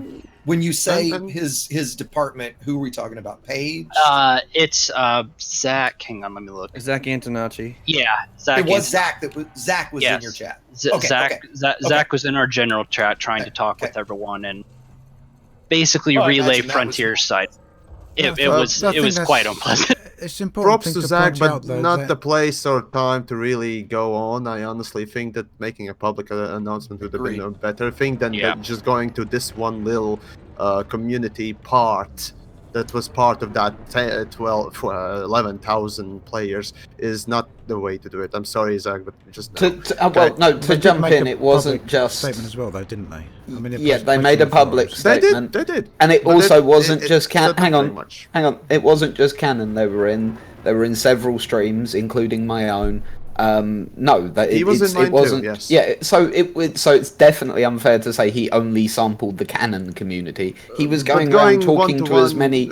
Well, no, he was going around talking to as many people. No, that's utterly the way to see how an event's going across, particularly when it's going across badly. Particularly when it's going across badly, and you're trying to work out why. Going around and finding out what people are saying and thinking is a good idea. I'll defend that. To an extent, I do too. Yeah, sure. I think Zach spent a lot of time chatting with everyone. You know, a lot of different groups trying to get things.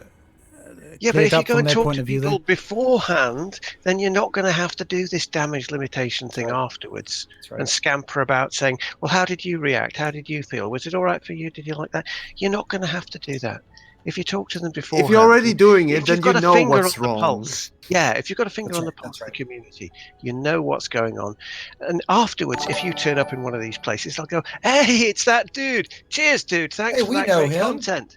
Because you talked to us beforehand instead of going around. And I would not want to have been in Zach's shoes the last couple of days. No, absolutely not. Paid me to be in his shoes. I don't think it's really part of his job to do this stuff, but props to him that he did. I don't understand why you'd put yourself in a position where you have to do that.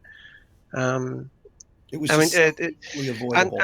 Andy Belford, the old community manager on City Heroes, he used to have a saying that it was his job to chew wasps on behalf of between the developers and the community. If you're talking going place to place, then now that I think about, we do have these things called these weird creatures called community managers. Isn't like they're tasked to do the managing of community?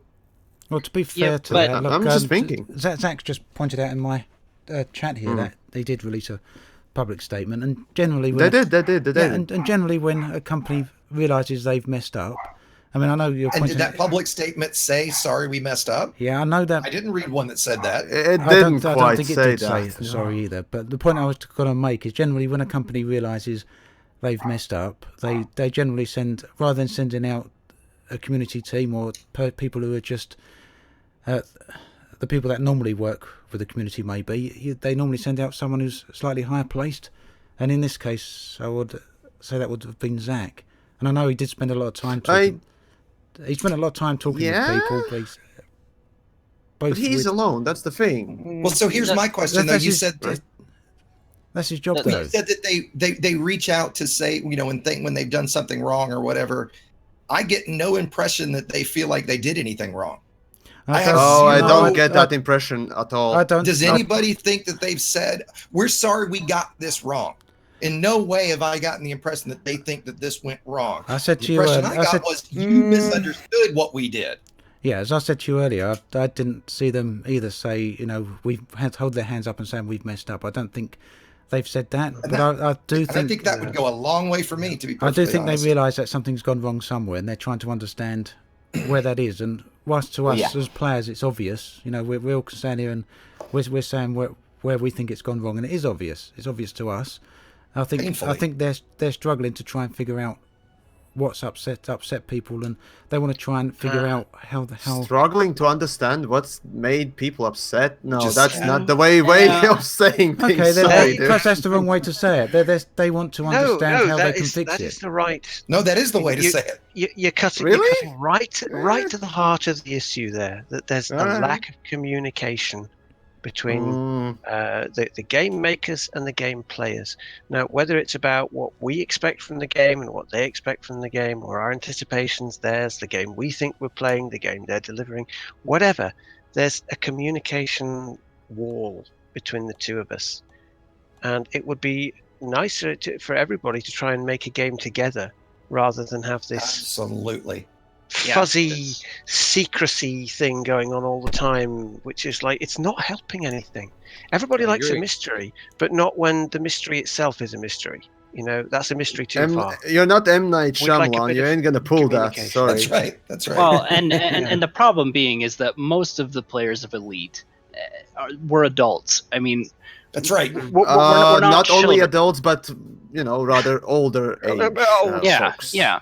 And I just need to reiterate this, because Zach and Brett and Paige and all of the community guys, they are excellent people, and they do a lot for the community. And in most of these cases, none of this is their fault. They're only dealing with the backlash and being told what to say and what to do.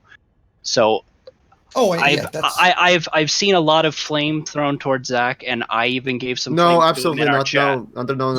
No. My flame is at Frontier, not at Zach personally in any way. Exactly. Zach personally is a great the company guy. as an entity requires external talking to rather than an individual. No, exactly. I tend to go a little bit further never achieves anything. Never choose anything. I usually talk about specific people in like programmer or designer or whatnot else when I talk about things, because clearly you can't attribute a choice in visual design to a programmer, right? So there is that distinction. But going after individuals, people, don't be fucking stupid, okay? Right. Don't be fucking stupid, and let's not do that. Yeah, totally agree with that. That's all I can say. Totally agree with that. None of us are personally attacking anyone here. Never. The point I was trying to make earlier is that I really think Frontier are genuinely trying to understand all the different parts of feedback they get in. As a company, you said they're an entity, yeah? They are an entity. Right, absolutely. To us as players, we can say pretty quickly off the top of our head what's annoyed us about it. From their point of view, they've got thousands of players, and they're trying to break all that feedback in all different places down, and distill it into A, B, and C, or a list of 3 reasons or a list of 10 reasons why the community's upset. Because obviously they've got to give that feedback to someone else. Their job is to get that feedback either back to the dev team or back to their bosses or whatever. So, we think that stems from the fact that they're just so completely disconnected from that community? Does anybody here feel like they really are connected to what the community wants and thinks? My worry is that they'll take the objections and they'll put them on a spreadsheet or a flow chart and say, there you go, there's a flow chart. Here's the objections. Here's what you have to do. There's no soul in that. There's no feels. And this I put a lot of soul in my videos. Is emotional. This response is emotional. I've seldom seen such of an emotional response in this game to what I'm seeing to this. This is all from people who love the game, but are outraged. They feel betrayed. It's just pure raging pitchforks and fury. It's emotion. It's emotional driven. You can't break this down into logic and numbers and spreadsheets. It's unquantifiable. That's kind of what I'm getting at. Humans are emotional, a obviously. couple of people in my chat asking me why I feel it's difficult. Well, the problem is because it's not a case that anyone's trying to be misled, or it's just a case there's a misalignment between what one group is saying and what the other group is saying. They do a good job being connected to the community at large? Yes or no? So I have a suggestion, and currently my answer is no. Wow. Thank you. But, so I don't know how familiar the rest of you are with a game called EVE Online. Very slightly. Okay, Sorry. so never really played it. Okay, so in EVE, it's been around for 15 years. 12 years. Oh Jesus! So in EVE, there is a group called the Council of Stellar Management. It is a group of 10 to 20 players of the game that are elected by the players to go and directly speak to the developers at CCP. They make the decisions with the developers of the game.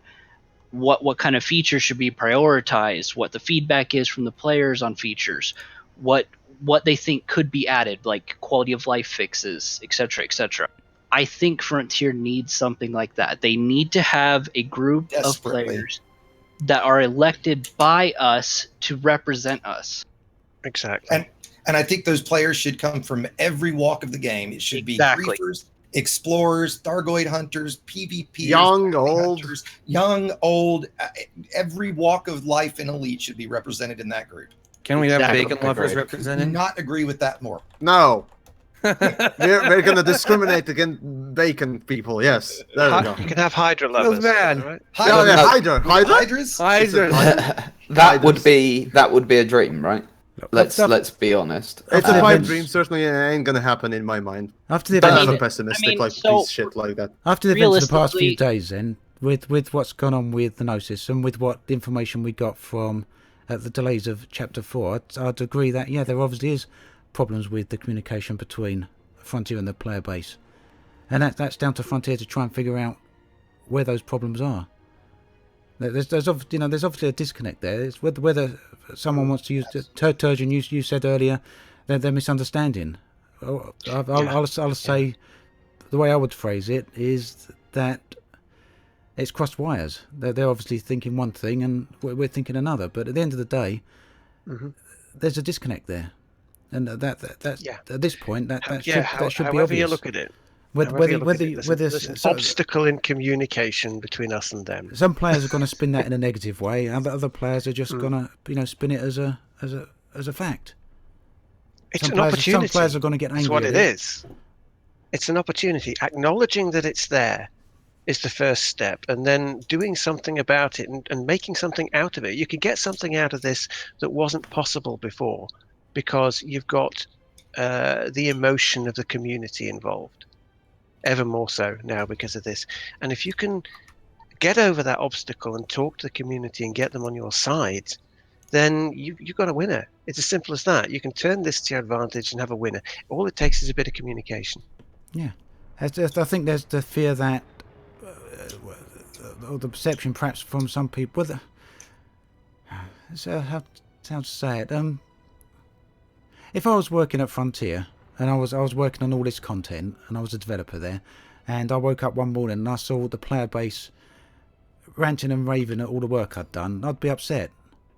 Yeah, I'm gonna think, what have I done? Perhaps have I done something wrong? But at the same time, it's as a content creator, the same way you make videos. You make videos, you'll get 100 great comments, and you'll get one crappy comment, one little shitty comment that really sticks in your mind. Yeah, we all get that, and that's the one. Yeah, it's the one you remember. Yeah, That makes me focus on grow. the bad one. Yeah, it's the one. It's the one you makes me remember. grow. Exactly what you mean. Exactly, right, it's the that's one. right. Yeah, so some like Yamiks. Yeah, some people think great. Manage to troll someone or whatever. You can take it that way, but you can get 100 great comments. Is the point I'm saying? And I get exactly what you're you'll saying. get that one crappy comment that really hurts. Yeah, it's the one that you remember. So Yeah. as someone working at Frontier as a developer, if I was there and I woke up to a forum full of comments moaning about an event that I'd created, whether that event had taken me 5 minutes or whether it had taken me 2 days to put together, it's gonna, you're gonna think, crap. On the one hand, you're gonna think, Why do I bother? why do I bother? Yeah, and on the other point, you're gonna think, well, they obviously don't get what I was trying to do. There's a lot of different thoughts that are gonna go through people's minds. So when all the community are having a go there, I think the community team understand that the players are not having a go at any developer directly. We're not sitting there saying that whoever created this event has done a shit job. No one's saying that. What is There being was said a team anyway, so you can't really point to what one is being person. said Probably, hopefully. is that at some place somewhere there's a disconnect between what players' expectations are and what Frontier's intentions are. There's a disconnect there, and There is. the players can't resolve that. That's not something we can resolve. No amount of messages, no amount of vague releases to the forums are going to fix that. There's a disconnect somewhere that needs to be addressed, and we don't work inside Frontier. We can't work out where that disconnect is. That's only inside Frontier that can be done. But to me, at this point, sitting here, and I think to all of us, it seems obvious that there is something not quite right. And that's not a bit of disservice to Frontier. We know we can say Frontier mess up a lot, and Frontier make a load of mistakes. Some people might say that, but at the end of the day, a fact's a fact. Some people are going to spin it more negatively than others. But whatever way you look at it, Well, I think it's a measure of how much people love the game, that they can be so riled up when something like Absolutely. this happens. You're not I going think to that's get an this important animated thing about to something say, too. that you don't give a stuff That's about. right. That's right. If you don't care about the game, you go, sod it, and you just go and play another game. But it's because we all Yes. love the game so much, when something turns up that Yep. really gets under your skin, or you go, well, they could have handled it this way, or they could have done it this way. That's right. Well, why did they do it that way? Why didn't they tell us? It really hurts more than if Yeah. you didn't give a damn at all. I tell you, one of the biggest comments that annoys me is when people say stuff like that. Well, if you don't like it, you don't have to play it. Or why are you just sitting there complaining about the game, right? That it's not your game. You don't get to, if you don't like, again, if you don't like it, just shut up. Well, it's You don't because like this country, it's get out not of it, because- man. right, it's not because we don't like it. It's because we absolutely fucking love it. Is why And- we're doing I this. wouldn't go that far, but Well, yeah, I mean, it's, you get what it's I'm saying. unique. Like, we don't I all love it spend for our that. free time creating content and playing this game and talking about this and have the hours we do in game because we think it's a shit game. It's because we love it when it comes down to it. Well, You're absolutely I have- right. I haven't made a 41 episode video series of any other game. Let me put it that way. Right. I've never started a YouTube channel before. I didn't build Exactly. a career around any other game. yeah. I did! I'm at. Planet side, This is it. bitches! Yeah, you did. Fair enough. Well, fuck off back to Planet Side now. I was about to say, you game whore, you mean you played a different game? I mean, let me just point out too. I mean, there are some of us who don't even play the game, but are playing the meta game. I mean, all of the EDCD guys, we spend months and months working on tools to make everyone else's game better, and most of the Sure. time we're not even playing it ourselves. But we're May I still say- here to Same support reason- the community. That's right.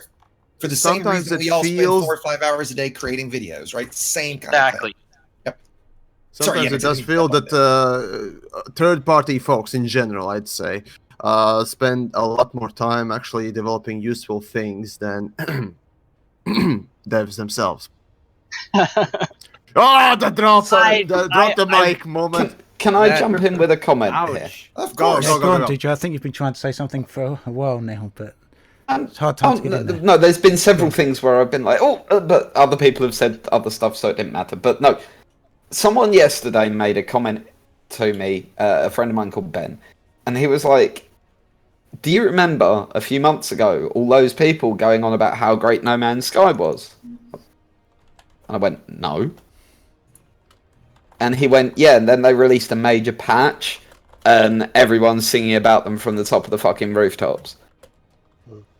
They changed things big time. Yeah, no, they did. But Yeah. if you try and tell me that Elite isn't a game that can do that with a single patch, just like No Man's Sky did, I would disagree massively. I think it can. And so, sorry, the thing that I'd like to just kind of to draw this all to a bit of a conclusion, temper this all with, actually, the future for Elite could be amazing. Yes, Promises, there DJ. are issues. Oh, yeah. No, yes, there are issues. Of course there are. But we can help with those. For God's sake, Frontier, let us help. And that's not just us as content creators, that's us as a community. Yeah? And the other side of it is, we quite often get trapped up on the negatives. We quite often get trapped up on the bad side of things. There is an awful lot... Like, could you imagine coming into this game fresh with no knowledge, like, you know, you're not played it at all? There is a huge amount of content in this game. There's a huge amount of things to do. However, are all at the end of the spectrum where we played so much. We've all watched Colo's stream, haven't we? Yeah.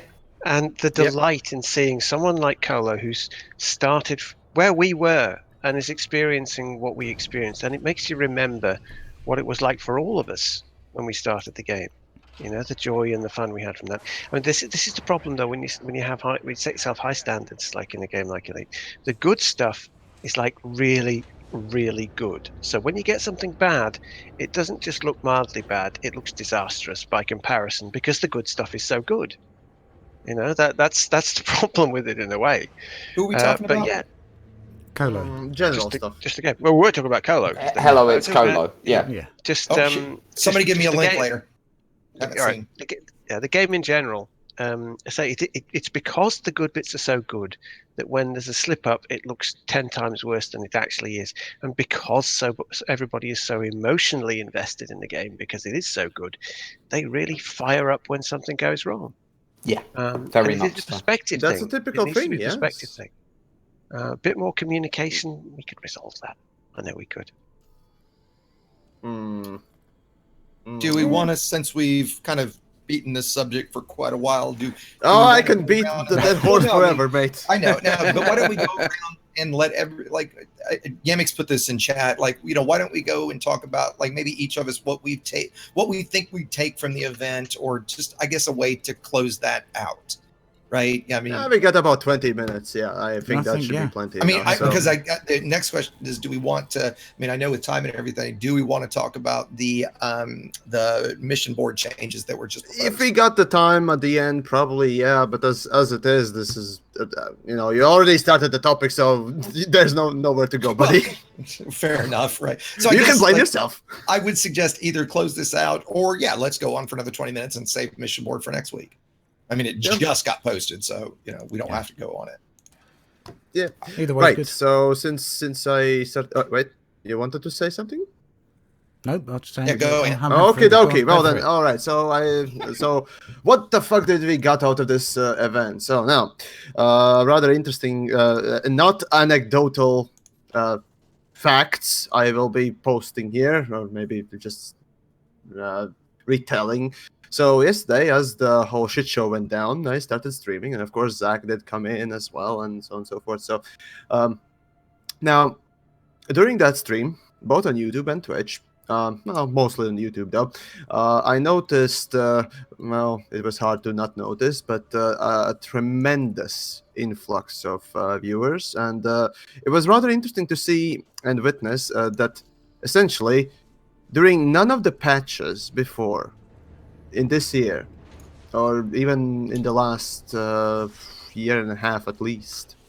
I've had such a rather big response to an event or happening in the game or around it, and this to me speaks volumes about essentially what both the year has brought us, this whole year, and of course also this event.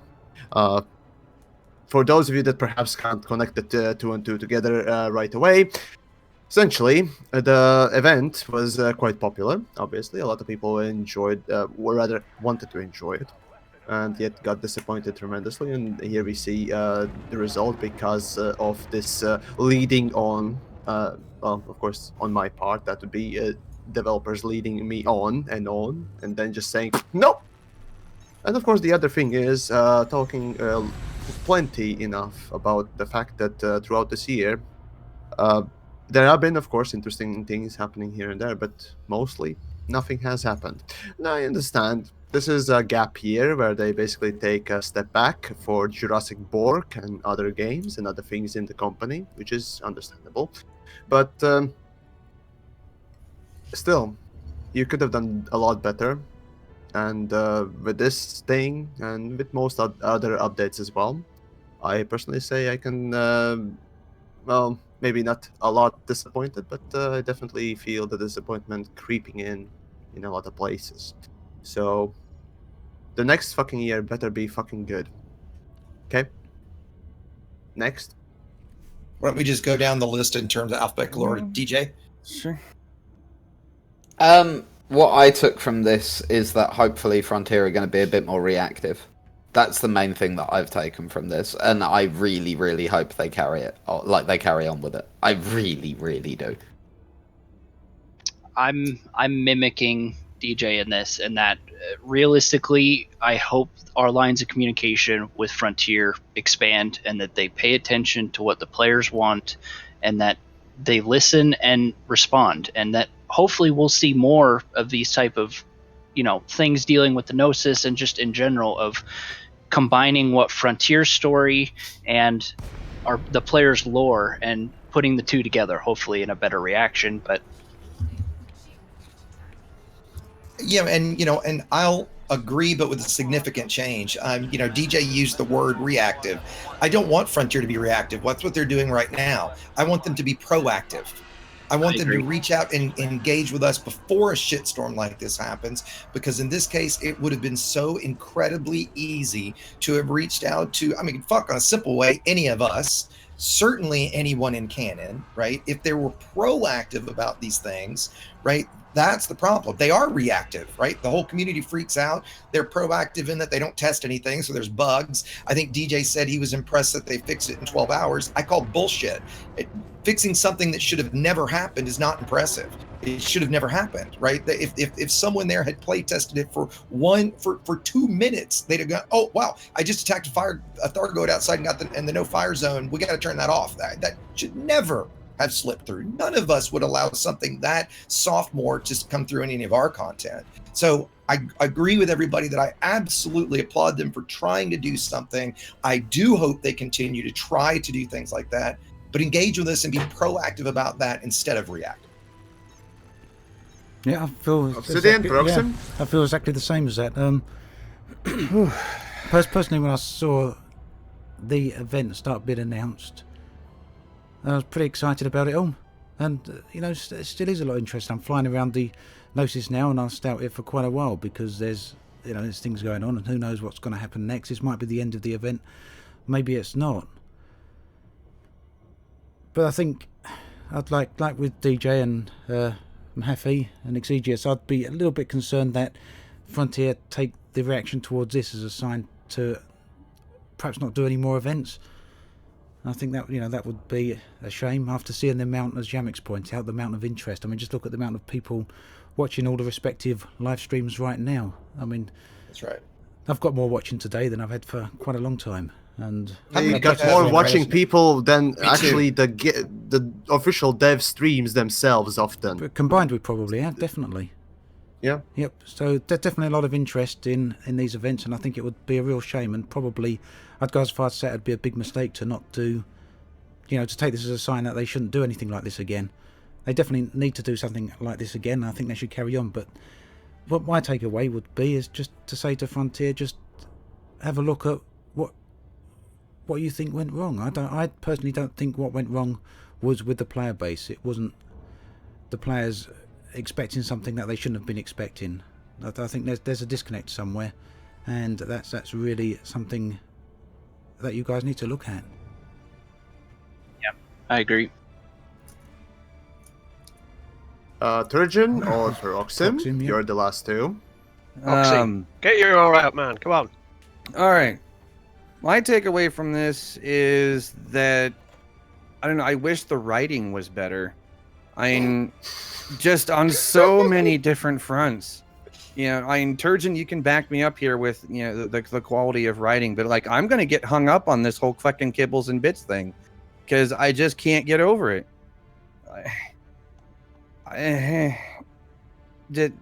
Yeah. I don't quite understand how the writing can be so bad and their excuses for why things are the way they are be so incredibly bad. There's a couple of forum posts. There was even a Reddit post that got put up to where plenty of posts all over that had where some random Joe from God knows where came up with a better story inside of 5 minutes, and the guy did it for free. Yeah, come on, guys. Story writing is not easy, but in this case, there's no excuse. Like, come on, Darth, where's the kibbles, George? Come on, you can do better than that. Like, what the hell? Like, come on. Oh, that's yeah. Yep. Nicely done. That's there you go. Turgeon, what you got? Yeah. Well, I say it's. I don't know. I mean, I've had a crappy week anyway. I mean, I'm not going to bother going into why I've had that. Those that know.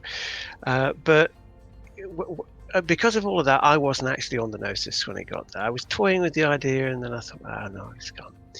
But I was a bit of a loose end, so I sat in on Plato's stream on the morning of the Gnosis, and the single biggest thing I took away from that whole experience is it's not about the facts or anything like that.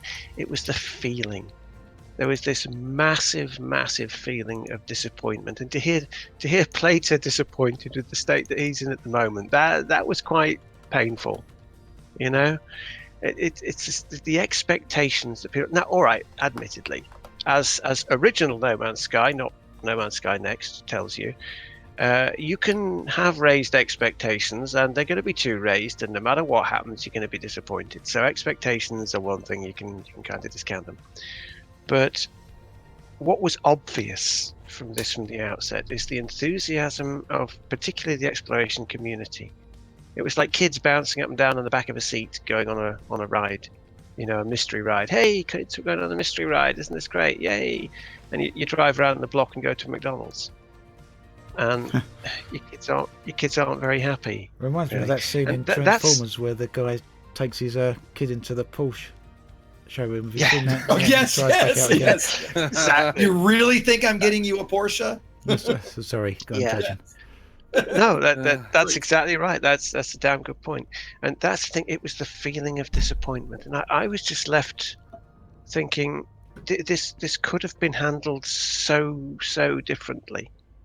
It could have been. It's like they've taken things for granted. They stepped over certain aspects of what could have been done, and they just jumped straight to the end point without considering all of the steps in between. They had a goal in mind of what they wanted from it, and they didn't look at all those steps in between and see what consequences they would have had for the community in general. And all you have to do is have a look at a playback of Plato's stream when he lost his Explorer Condor twice in about 5 seconds each time. And the disappointment, it's tangible. It's coming out of the screen to grab you. And you don't ever want the launch of a new feature in a game to be associated with that level of disappointment. And the disappointment wasn't to do with the new content of the game. That's the saddest part. That stood on its own. You know, Yeah, the Guardian stuff is brilliant. We love that. The Hydra, they're Aside brilliant. from personal narrative, which is personally narrated on top of Well, personal narrative for personal narrative and all that stuff. Yeah, there you go. That is completely another story. That, as you Personal know all narrative? too well, Yamiks, as you know all too well, me as a Oh, don't type even person, start. it gets under my skin. But yeah, the whole thing, the disappointment, and you don't want to feel disappointment when new content for a game has come out, and it all could have been avoided if they'd just done 2 or 3 small things differently. Maybe with talking to the community, maybe amongst themselves if they'd realized that they could have done something different rather than just aim at the goal and go for it. Either way, talking to us or talking to themselves a bit more talks, a bit more feels, and they could have avoided all of the bad feels that have come out of this. That's what it comes down to. And it's sad.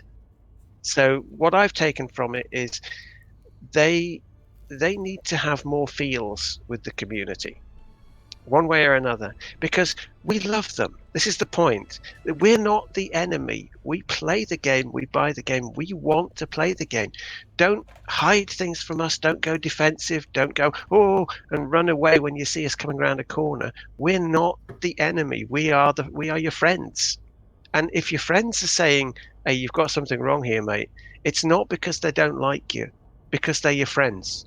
You know, That's right. Your friends are the ones that have the guts to tell you when something's wrong. Other people will say, oh no, that's fine if they're not your friends. It's only your friends who will really say to you, you know, you screwed that up there, mate. You could have done better. It's That's the intervention position time. we're in right I'm now. not their friend, and look where I am. I'm probably on No, that but list too. okay, the sentiment is there. Sentiment is there, certainly. You know, like I know we're getting close to end of time, and maybe we won't go into we'll save the mission board stuff for next week. We got about 10 minutes. I mean, we can talk about it real quick. Before we get to that though, if we're going to finish this topic, and I definitely hope DM stays around, but I just wanted to thank DM for joining us today. For those that are here late, and DM, why don't you actually introduce yourself one more time for those that have kind of heard you a few times but came in late, you know, and let you kind of have the last word on this, since that this is Kanan's deal. Yeah, so I'm Commander D. Mahaffey, DM for short. I'm the head of Kanan's Research and Development Department. And I just want to say thanks to all of you guys for having me, and I hope that I have conveyed Kanan's view on this accurately. I mean, by all means, if people need to come and talk to me about Kanan itself, please, I urge you to speak to me. You can come into our Discord, you can ping me, whatever you need to do. I'm here for Kanan and for the community. Yeah, thank you, just like Exegius. Thanks for coming on. Indeed. Yeah, thanks for coming on, man. Yeah, super appreciate it. And to be honest, especially last minute. Very good. Before we finish, yes, I tried getting people. I tried. Before we finish, could I ask the rest of you to do a very brief introduction as to who you guys are? Because I've had a lot of questions about who all the individuals in the room are. So could we just have a quick, hi, I'm such and such, so that people can connect? You're on the top of the list, DJ, so you go first. Do yourself DJ for our channels. Okay. Yes. Hi, I'm DJTruthsayer. I'm on Twitch. That was There you easy. go. I'm Commander Exegius. I'm on YouTube. I do focus mainly on tutorial videos. Okay, I'm Obsidian Ant. I'm on YouTube. Everybody knows. We know who you are. Shut up, Obsidian. Yeah, right. I think someone pointed out earlier in chat, I don't know about whether the other guys have done it, but there is a Discord overlay which I could have probably put on that and lets everyone know who's talking. Fuck, I should have done that. I've not done that. I think that would have been sense. When we were all in a chat room, I had it screenshotted so that you could see everyone's logos. But yeah, let's do that next time. Yeah, let's do that. Yeah, that'll be a good idea. Yeah. Proxim? Oh, Proxim. Sorry. Yeah. Okay, well, I'm Paroxsym. Some people from DJ Stream will probably recognize me. I've been there before. But yeah, I was a YouTuber, but I started doing live streams, and I've since jumped over to Twitch as my primary platform. So yeah. That's me. I do dumb shit like fly with no canopy all the way to Beagle Point in one stream because why not? So, yeah. Does anybody not know who Yamiks is? Sorry, judging with yeah. Sorry. Yeah. Go, George. Yeah, I'm Turgeon. I do a video series called Turgeon's Travels on YouTube. I've been doing it for, oh God, is it 2 years now? I can't remember. There was the Control Alt Space competition thing with the Stardust video, and That's 2 when it years, started? distant worlds. No, that was halfway through it, I think, actually. A little into it. Right. No, it was February, March, I think, that year, and then that competition was May. So yeah, since then it's 41. God damn it, 41 episodes. So it's about 8 or 9 hours of junk there. It's allegedly humorous stories set in the elite dangerous galaxy. I like to think they're funny. Anyway, some people think they are. I find them amusing. So that's They're what I do. great. Yeah. Awesome. Oh, they're fantastic. Thanks, guys. Your subscriber counts are criminally low, Turgeon. Right? If everybody hasn't gone and subscribed to Turgeon, his stuff is Do awesome. it now, not later. Truly accurate. Yeah. Oh, cheers, guys. And then last but not least, I'm a cunt known by the name of the Yamiks or Yamiks. I'm the great and powerful one, the one and only. Yes, certainly. And essentially, what I've been doing for the last couple of minutes in my stream is basically what I tend to do usually in my usual travels in Elite. So, yay! also Yeah, I'm brief basically just a anecdote. cunt. Brief you were flogging anecdote horses? about. Brief DJ, anecdote go. about Yamiks. We actually had to tell him that when we were doing a panel, a family-friendly convention, that he couldn't introduce himself as, "Hi, I'm a cum." I did ask. You still- that, Was he good? yes. You Was did, he good? He did. He was good. He was so well behaved. He really He was really on was. on the By which you on mean the, I basically didn't talk because, again, I mostly didn't hear anything.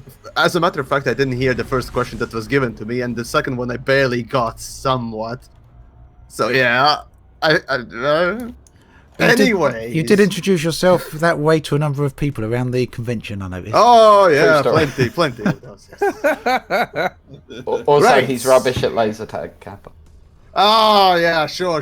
When you get fucking murder boned, basically by Zach and Maybe, but Drew Vagar, who's rubbish- basically camping.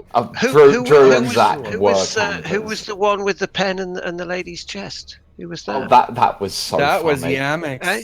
Yeah, that who was was that? so funny. Never mind camping in tag. Eh? Never mind camping in tag. Who's the one with the pen? Eh? Who's Yeah, that? that was so funny.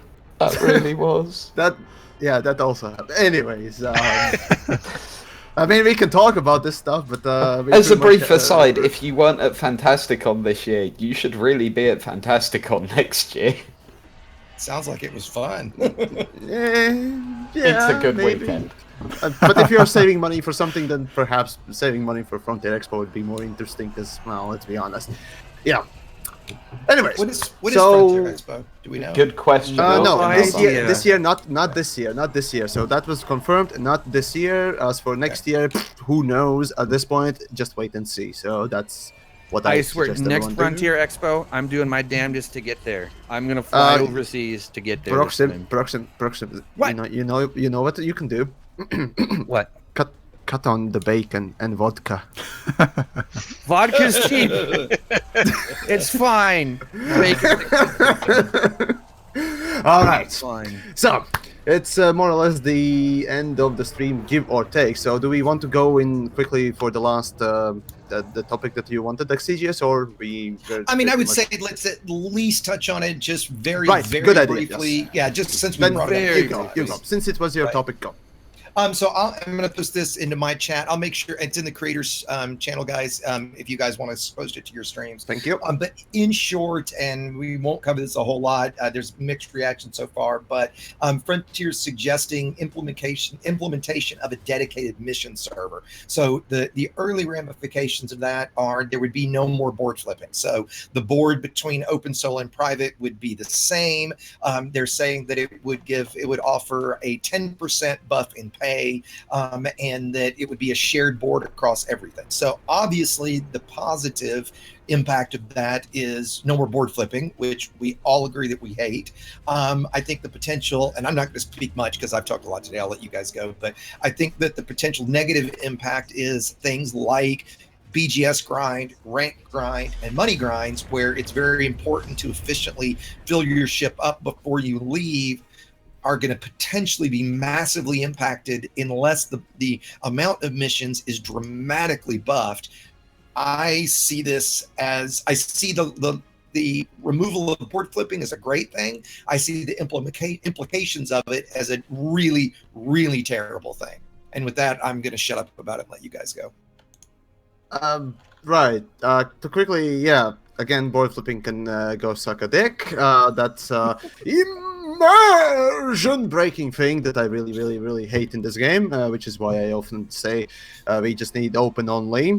If we have to choose one fucking mode to get rid of the fucking board flipping, but whatever. As for the missions, all I can say is brace for underpaying missions even further. Raise as much stink as you can, and hopefully we might get some mission balance? Question mark? Next. I'll jump in and say, as someone who categorically refuses to board flip, I'm really happy. I do a lot of missions. I refuse to board flip. If I can't find a good mission in the system I'm in, I jump to a different system and get a mission there. Can I ask a quick question for BGS? I'm a hideous human being who refuses to grind in any way, shape, or form. I will flip from thing to thing, and if I don't want to do it, I won't do it. So it. And I'm not even going to argue the answer at all, but for those missions, are you talking about just needing something to do and you're going to do a mission, or something where you're doing a grind to earn something like money, rank? It is very much just, I feel like doing missions tonight. Okay. And so, I'm not seeking out a particular thing other than... I tend to choose missions by reward, so I tend to take materials over anything. So I'm not looking for money in particular. But I'm someone with like 3,500 hours or something stupid like that in this game. Yeah, when your playtime is registered in multiples of weeks, you're not your average player. So you're catching me then. My point being that I do probably shouldn't be taken as representative of the majority of the player base. Sure. Now, personally, I think what's your thoughts? Well, obviously, you're going to have to wait and see. There's going to be a pain in the backside if we get rid of board flipping, in the sense that it means, like Yamiks pointed out, we're going to start losing a lot of money. I know Frontier said they're going to increase the payouts of all missions by 10%, but it's going to make it harder to... Yeah. Well, I don't think that's going to be enough to make up for the amount that many people are going to lost, even though Frontier say that wasn't the way the game is intended to be played. But I guess the flip side is, if there's going to be a standalone mission server, it potentially means that maybe we'll have a mission board that offers 100 missions in one go. Who knows? And my view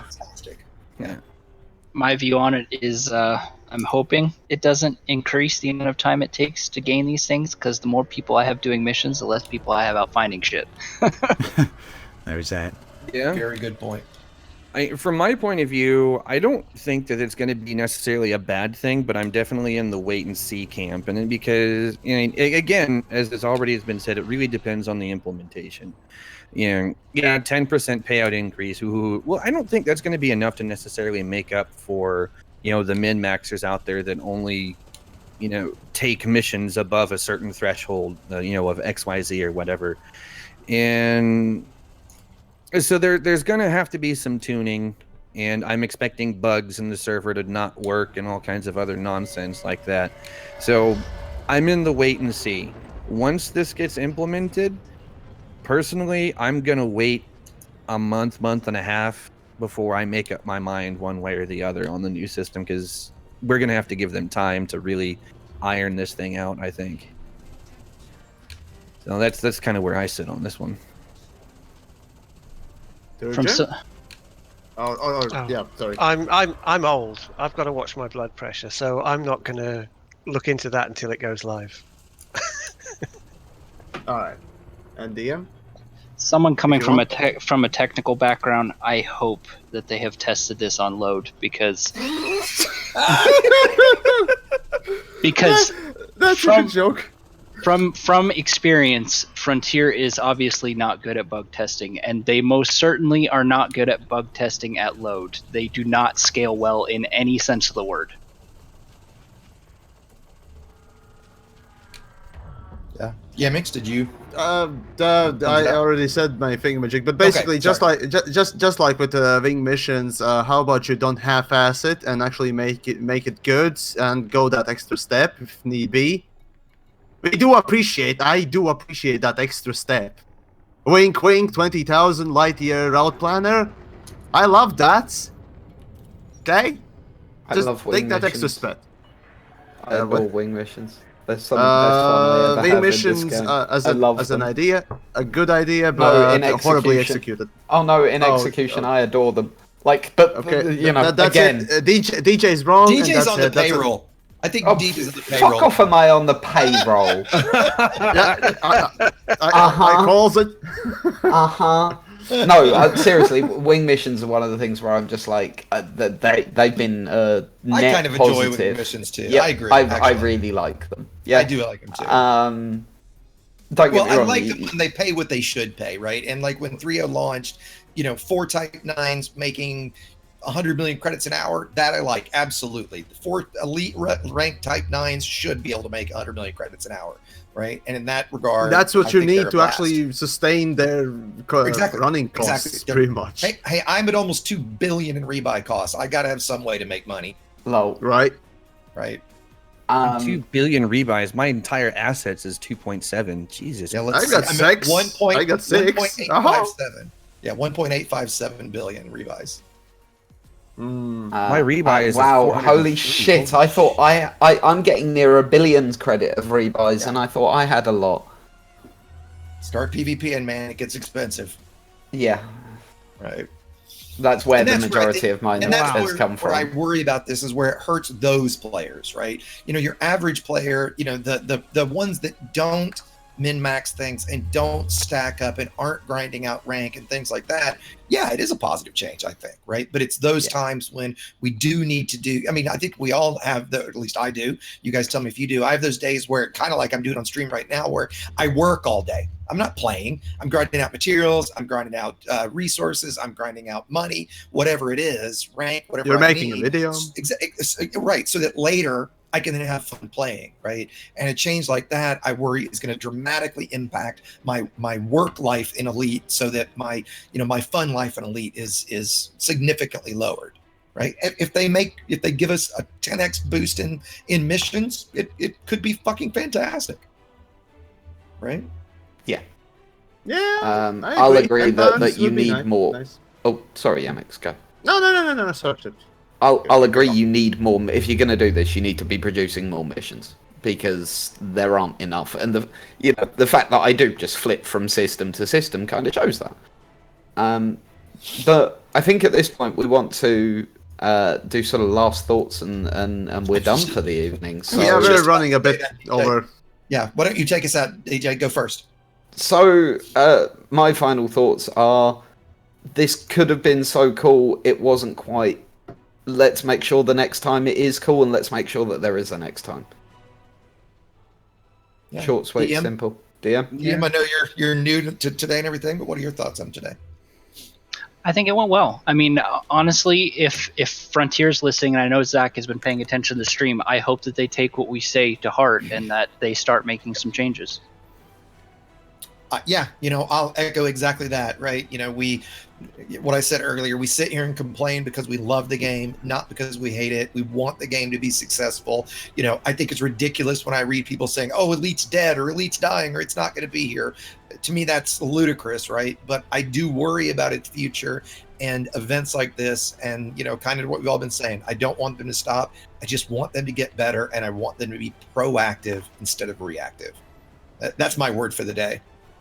Yep, I'd say the same. As I'm looking through chat here, I'm obviously missing some comments here, but one thing that's come up a few times is the amount of salt that's apparently been on the stream here. A bit of us being a bit too negative and crying about things too much, but I'd just echo the other points. We wouldn't be complaining. It's not really complaining as such. But we wouldn't be saying these things if we didn't like the game.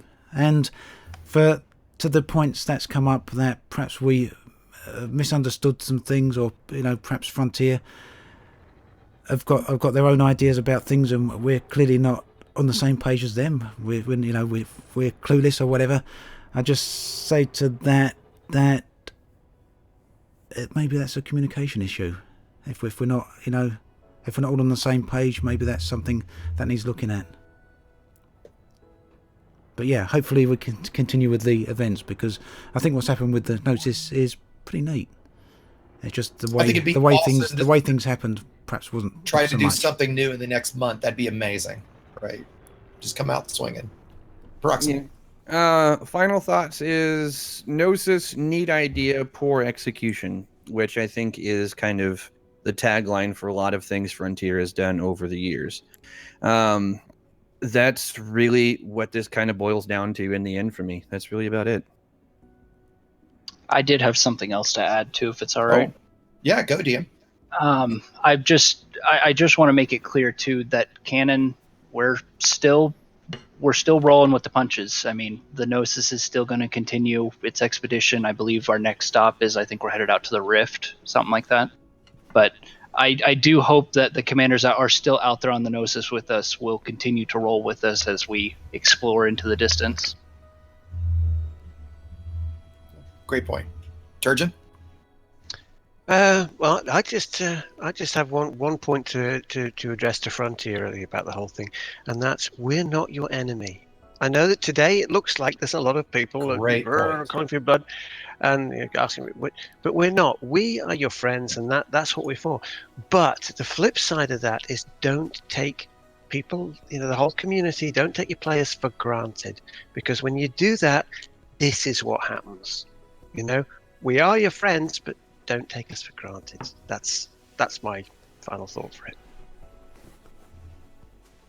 Okay. There's Yamiks. He's still there. Okay, so to make everyone look better, Frontier, rather not the whole Frontier, Elite Dangerous devs. You've done fucked up. Now go back and make something that is good. Okay? Classic Yamiks. If you don't get the joke or reference there, Gordon Ramsay. If you don't get that, fuck you. Okay? I ain't gonna accept some half-assed piece of shit that is plopped in front of me. Go back to your fucking kitchen and remake that fucking steak, okay? There we go. Awesome. That is an excellent way to close out, is it not? Yeah. I agree. As usual, on the stream here, we're all gonna probably disappear off to our own streams, so we'll be standing around for. I will anyway be staying around for a bit longer. Yeah, I'm gonna say I'm I don't actually know gonna about keep everyone else for a little while if anyone wants to jump in. So I want to make just a so proper you all know episode, anyway. so I'm not gonna go long after, anyways. Right. So yeah, today we've been joined by Obsidian Ant, let's see, Xegius, DJTruthsayer, DM, again that from Canon, I guess that's. Sorry again. It's hard to. There's people. Yeah, there we go. Dima Happy. Yeah, there we go. All right, Paroxsym and Turgeon Starstar.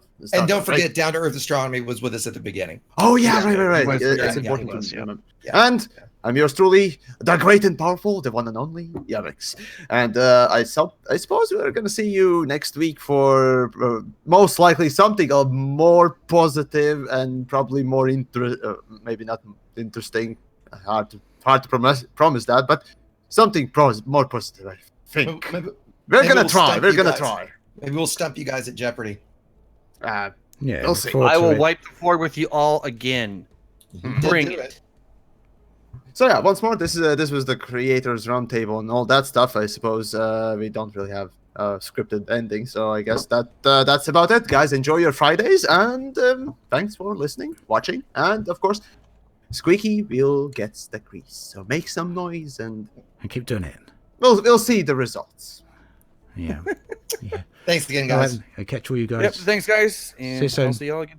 Yeah. See you all soon. Bye, guys. Thanks, Have a DJ. lovely day. Y'all. See you. Bye. anybody that wants to stick around for me, I'm going to jump up to my live streaming channel. So feel free to jump in if you'd like. Same here. Okay. See you. All right, there we go. So, as usual, I'm going to stay around a bit. The thing is, I miss a lot of the chat while we're doing a live stream. I can't really interact with anyone too much directly here because it would be a little bit unfair if we're all talking directly to all our chats. We'd never get anything discussed between us. So, this is the point in the stream where I come back to chat and I'll sort of scroll up a little way in chat and go over some of the things I've missed. At least as far as the chat goes, I've probably missed a few things here. But what I'll do is go through some of the points you've raised and talk with you all directly here. And do keep talking in chat because I will get down to the bottom there and I'll be able to talk to you all a bit directly. I really do enjoy this part of the stream because it's the point where I get to basically interact directly with the community and all the viewers here. So it's a nice part. So yeah, I'm going to scroll back up after I've just had a quick look here, see if there's anything obvious here at the bottom. Yes, Alton Bishop, it's calm again. It's always calm. I think Yamiks is if you're pointing out at him, he's actually got really good on these streams. He's making an active effort to not keep over talking. If you notice early on, he was actually waiting for a chance to be introduced for the chat rather than cutting in. So yeah. Right, so might not be too much going on the screen because I'm going to have a quick look at chat.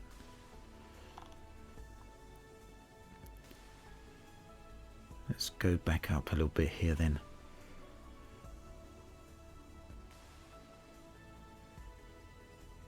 So there's a couple of comments up the top talking about Xbox, and I think it's a good point, a good opportunity to bring this up. I don't follow the Xbox side as much as I probably should. I've got a PlayStation 4 myself and I usually play on the PC.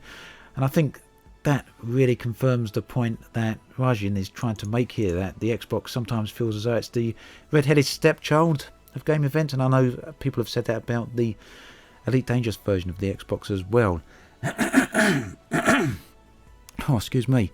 Apparently there's a bug announced, quite a long-standing bug for the Xbox version, one of them which basically makes the game unplayable when you're deploying the SRV. I don't know if that's something that's been addressed. I don't know if something that's Frontiered has discussed with you all, but if it's making the game unplayable for you, it's certainly something that does need to be addressed. So mention down below in chat if it's still an issue. Last I've seen, it still is, and as far as I know, the last I'd heard, it's something that hadn't actually been addressed yet. So, yeah, a bit of an outstanding issue. Thank you, Shiznaft, for saying that. You're never here too dark. So another few comments there on Xbox backing up the statement there that some of the Xbox players feel a little bit left out sometimes. Right, so yes, my ship had blew up quite a few times on this particular stream. I don't know how much money I actually lost there. I've got a 6 million rebuy. I think I blew up, what, 4 or 5 times? So probably a big chunk of money, relatively speaking. 50 million lost. So yeah, Alden, happy to hear from you. Always love to talk with you. So if you've got anything to say, do put it below because I'm looking at chat right now. So Eviserians, you're quite worried about the mission board 3.3 patch is going to completely gut the ability to stack missions, and also a major issue for Fed Empire rank up missions, solo players affected mostly. So yes, you know, a lot of people complain about mission board flipping. And, you know, I'm going to admit right here, I don't mind admitting that it is something I do myself. I do mission board flip, and the reason for that is because the game can be a bit of a grind. It takes a long time to get anything done on the game, and I don't have a lot of time to actually play the game for myself. I'm self-employed, so I've got my own business to run. I've also got videos to make, which is separate to that. Got a family. So some people say, you're a 4-room dad, Obsidian. Thing is, it's not always easy to find the time to play the game. And, you know, I like to go out and fight the Thargoids. You've seen today I've eaten 50 million in rebuy. That's got to be replaced. And one of the ways of doing that is through mission board flipping. Some people might say it's an exploit. Frontier clearly say it's not intended gameplay. I'm glad to see they recognise that fact and say that when they introduce the new mission server, they will be increasing mission payouts by 10%. Personally, I'd suggest that 10% might not be quite enough, and maybe a little bit more would be good. Let's keep going down.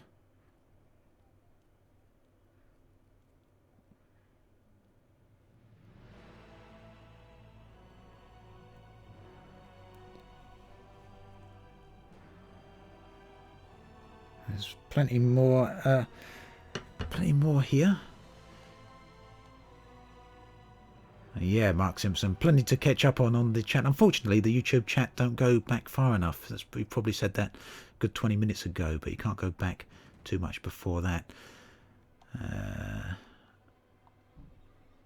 Just redesign missions in general, less random missions, and more of something you can do for an hour a day for the whole of the week. That's from Shadow 72517. Just got a alert there. I'm a bit too low down to see where that alert's coming from. So sorry if I'm missing any donation messages here, because I've actually got the alert switched off. I'll come back to that in just a moment. So if you have sent anything through donation wise and I haven't commented on it, that's not because I don't appreciate it, because I really do appreciate it, honestly. It's just we all excuse me, my throat today. We tend to have alerts switched off sometimes whilst we're streaming. Alden Appleby, thank you again for the donation there, Alden. Really appreciate that. I'm going to read out what you said. Thanks for the stream, Obsidian. I do believe that Frontier will listen and improve, and Zach being here at least shows that they are listening. So totally agree with that. Zach definitely listening here. He did step into chat to correct a few misassumptions early on. Really also appreciate him being here. Frontier do listen, I do know that for sure. So that's always very much appreciated. So yeah, for those of you who don't think Frontier actually do listen, it is easy to come to that conclusion sometimes if you don't follow the forums closely, or if you don't look at I can't get rid of this message now. We've got it stuck here. Don't want to hide you, Alden. I've clicked on your message and I now can't see the chat below that. Let's have to refresh the other area here. Hopefully I can flick back to chat. But yes, Frontier do listen. It's just, as we talked about on chat today, sometimes it seems as though they don't always hear what's being said. They do listen, but they may not always hear. Right, so sorry if I've missed a few points here. I've had to scroll back up again. Someone saying, oh, Dark, saying that the SRV is broken on the PS4 as well. I don't know if I've skipped a bit of chat. Actually, can't get rid of a message. That's popped a pop-up message. Zix wants to know if I can list my RGB colours. Yep, I'll definitely do that. If you're on the PC, you can change the HUD. I'll let you know the colours I use. In fact, a good thing to do is have a look at... oh my goodness. There's an app made by Dr. Kai. I can't remember what it's called. ED Profiler. That will allow you to go through a whole different set of presets for HUD colours. So definitely have a look at that. ED Profiler. Have a look on Google. Brilliant tool. It'll do exactly what you want, and have my blue colours on there as well.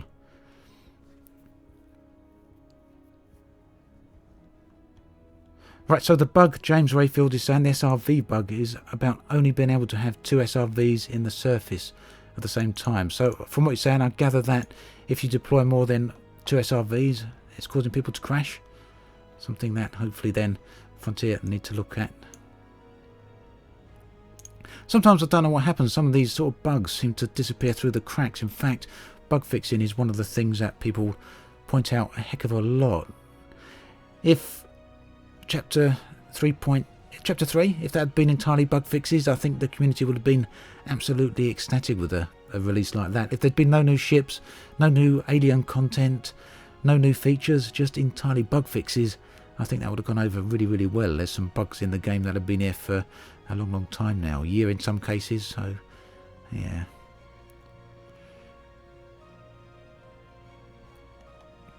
I have a feeling I've missed some chat comments, so if there's anything you've put in above that you'd like me to talk about, just drop it in the chat and I'll have a talk about it.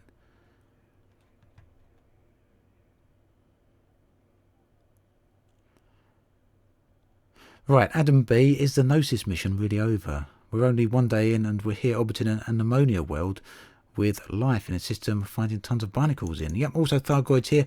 I'd also like to know that myself. I have a feeling that at least Frontier's part in this may be over, but you know, it'd be a shame for everyone to head back home only to find that there's more going on here. So again, that comment really does highlight highlight the problems with the whole situation, really. No one knows what's going on.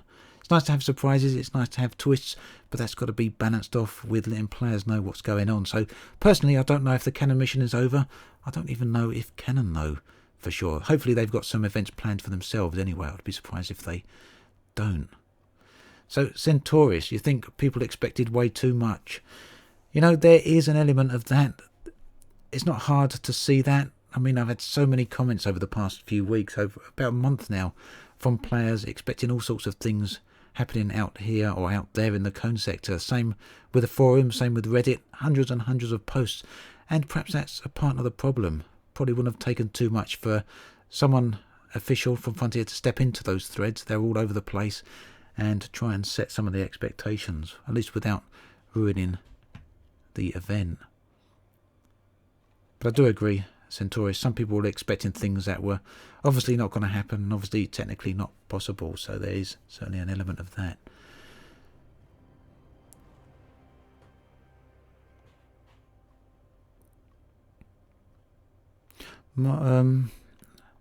Platform specific issues, game development thing, the overall issues are for all of us. That's from him there. More nerfing, is that what I'm hearing? Well, it depends how you look at it. I won't call the mission board changes a mission board nerf, but it will certainly be a nerf to payouts, maybe as a side effect.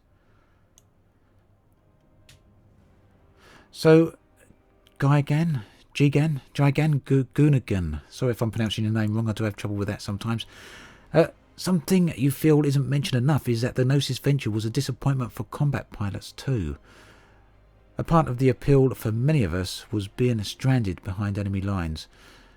So yeah, I can totally understand that.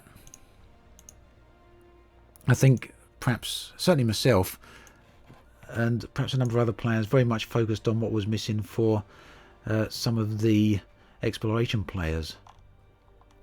I've actually need to scroll back up again there. Where was that comment gone? I've actually lost a bunch of chat again as well. Having a bit of a problem with that today anyway, but yeah, I can understand that. I think it just goes back to the players having a certain set of expectations.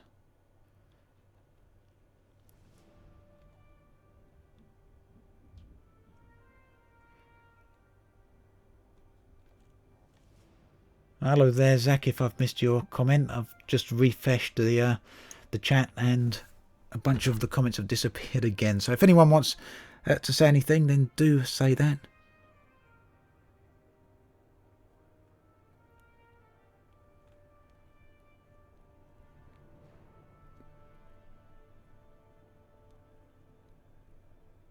I'm still here.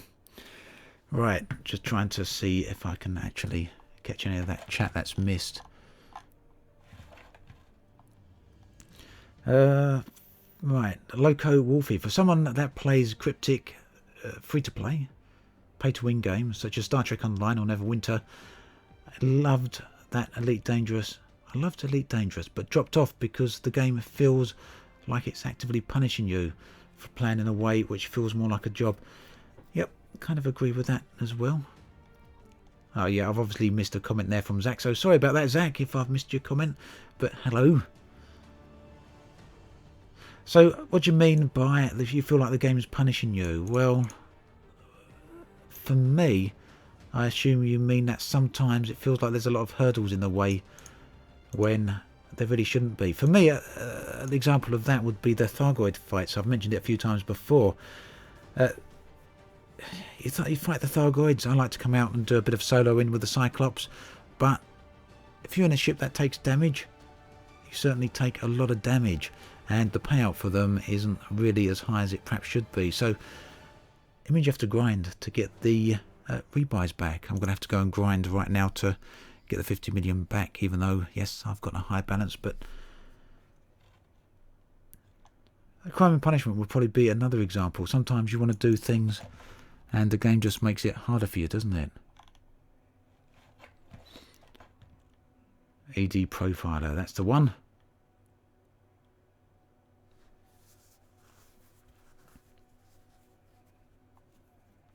Yep, EDFX is another profile, good profile utility. I use that all the time, Samuel. I think Frontier will definitely be aware of the Kotaku article, but I probably suspect that at this point it's not really necessary. At least from their point of view. I think they're well aware of what's going on, but you know, why not?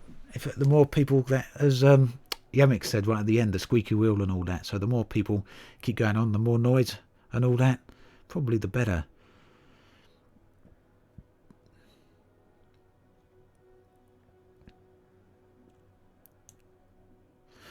Do I think that Frontier pander too much? This is from Ultra Zippy. Do I think they pander too much to special groups in the game rather than focusing on the majority of us who play the game? Now, personally, I really like seeing all the canon missions and the canon puzzles, especially the ones that come out a year or two ago, like the Thargoid Probe. But I do have the same problem with that a lot of players, other players did have. It did require an out-of-game solution, and it did seem to be aimed purely at canon and other players who are, well, more intelligent than me. So I wouldn't really say that Frontier pander too much to those type of groups. I think it's great that they put stuff in for canon and other groups, but I'd also say that it'd be nice to see more things like that for the wider player base. I mean, we're kind of seeing some of that now with the Guardian unlocks, but then the other side of that is it's very grindy.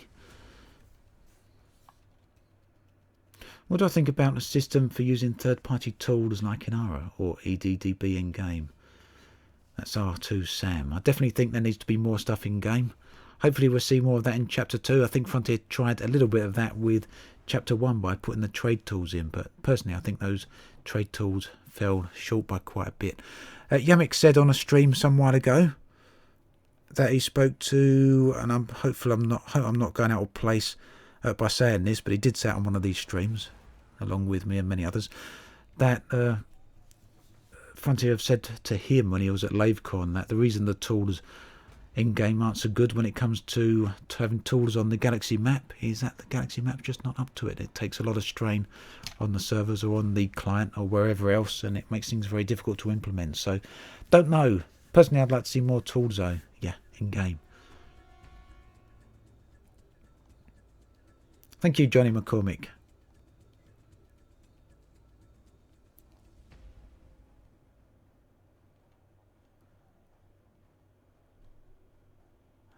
Anywhere else I have to say?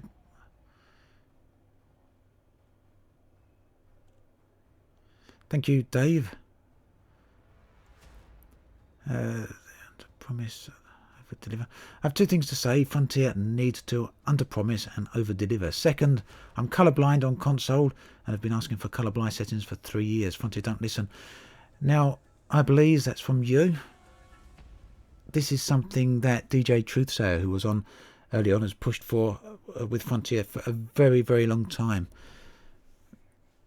It's something that needs to happen, but for whatever reason, it's something Frontier are resistant to. So the more noise we can make about it, hopefully the more chance of Frontier actually listening. I don't know why they're resistant to it, but they do seem to be resistant to putting colourblind settings in for some reason. No idea why. Oh, well, thank you, Albay. Albay?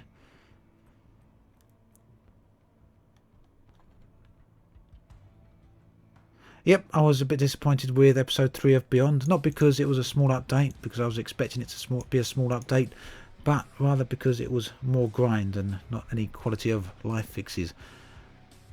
Don't really like the grind. Loco Wolfie, Frontier respecting our time. Yeah, I'll leave that for Yamiks. He's got some good things about that. When is Distant Worlds 2? It's meant to coincide with just after Chapter 4, so sometime in Quarter 4, I guess. Very much looking forward to Distant Worlds Expedition 2. The PlayStation does have multiple commanders, Yankee. On the PC, you need one account. You need to buy an Elite Dangerous account to get another commander. On the PlayStation, I don't know about the Xbox, but I know full well on the PlayStation that you get a... This isn't to do with the way Frontier have things set up. It's everything to do with the way PlayStation set things up. Effectively, if you buy an online game on the PlayStation, and for me, I use my PlayStation account Obsidian Ant, and I play on that. I will then have an Elite Dangerous account under my Obsidian Ant username. If my son then creates an account on my PlayStation, he can also play Elite. And if my daughter does it, she can also play it. And if a friend comes round, installs or sets up their account on my PlayStation, they can also play Elite under there, all linked to their own PlayStation accounts. And that works the same for all online games on the PlayStation. Same with what's the game I played recently? Elder Scrolls Online. Exactly the same with that. So it's a PlayStation thing, not a Frontier thing. But yes, you can have multiple commanders on the PlayStation. Of course, you can set up as many PlayStation accounts as you want. So there you go.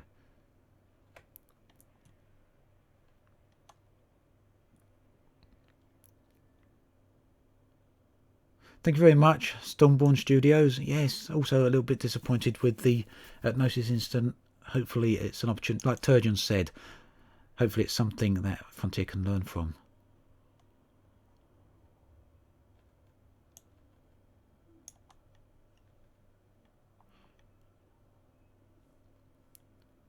Okay, the player faction TGI, formerly GFI, is still planning on staying and continuing mission directives and have cannons. Okay, that's Dusty Source.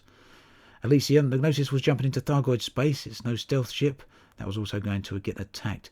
I don't think it's a problem that the Gnosis got attacked. I think that's perfectly fine. I think it's the fact that it could have at least got a little bit closer to the cone sector and that there could have still been something for the explorers that went along. Will Higgins. There was a month of build-up. People were cancelling plans to go on expeditions. Plans that were months in the making and people put off for the Gnosis. Exactly. Yeah, obviously Centauris, people expecting to come across the Thargoid homeworld or come across a Thargoid capital ship. That's just, well, that's a bit of an overreaction, isn't it? It's not going to happen. Anyone expecting that is setting themselves up to be disappointed.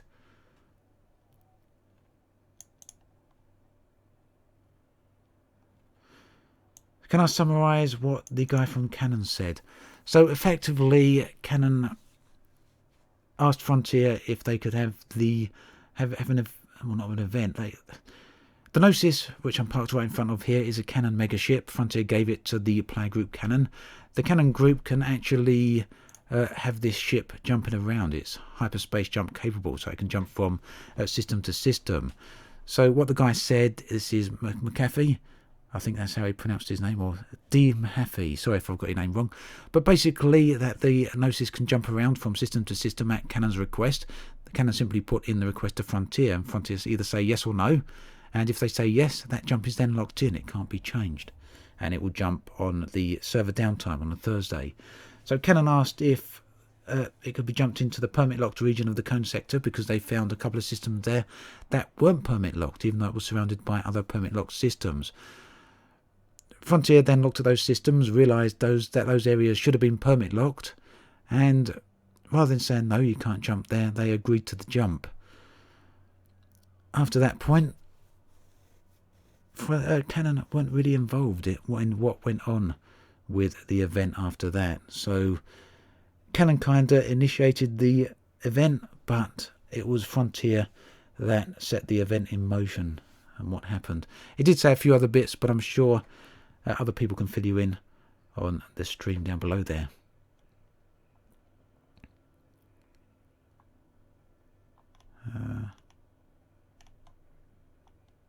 Yep, I've played PlanetSide 2. Fun game. Haven't played it recently though. Skipping a bunch of chat again here. It keeps cutting off, so sorry if I'm missing everything here. Mark, I can't click on you here. Leave me a comment. When this video goes, this live stream will actually turn into a full-on video. If you leave me a comment on that video, I'll get in contact with you through there. Yep, too many time barriers. Totally agree with that.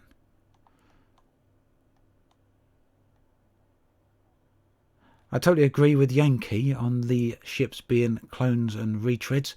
Personally, I think we could have done without a clone ship and had a few bug fixes instead, but that's just me. I'm glad, Roland, the Guardian grind was the worst you've ever seen in game. I'm really glad that the grind has been reduced down. I mean, there was like 8-9 blueprints at one point for some of the Guardian stuff. It's now 1 or 2, but the other materials are a pain in the backside to get, so that could do with going down as well. Genesis Wolf, you wish some Guardians were still alive. I don't know whether they're not, but I have a feeling that just maybe they are, and that we'll have to keep an eye out over the coming months and years, see what happens.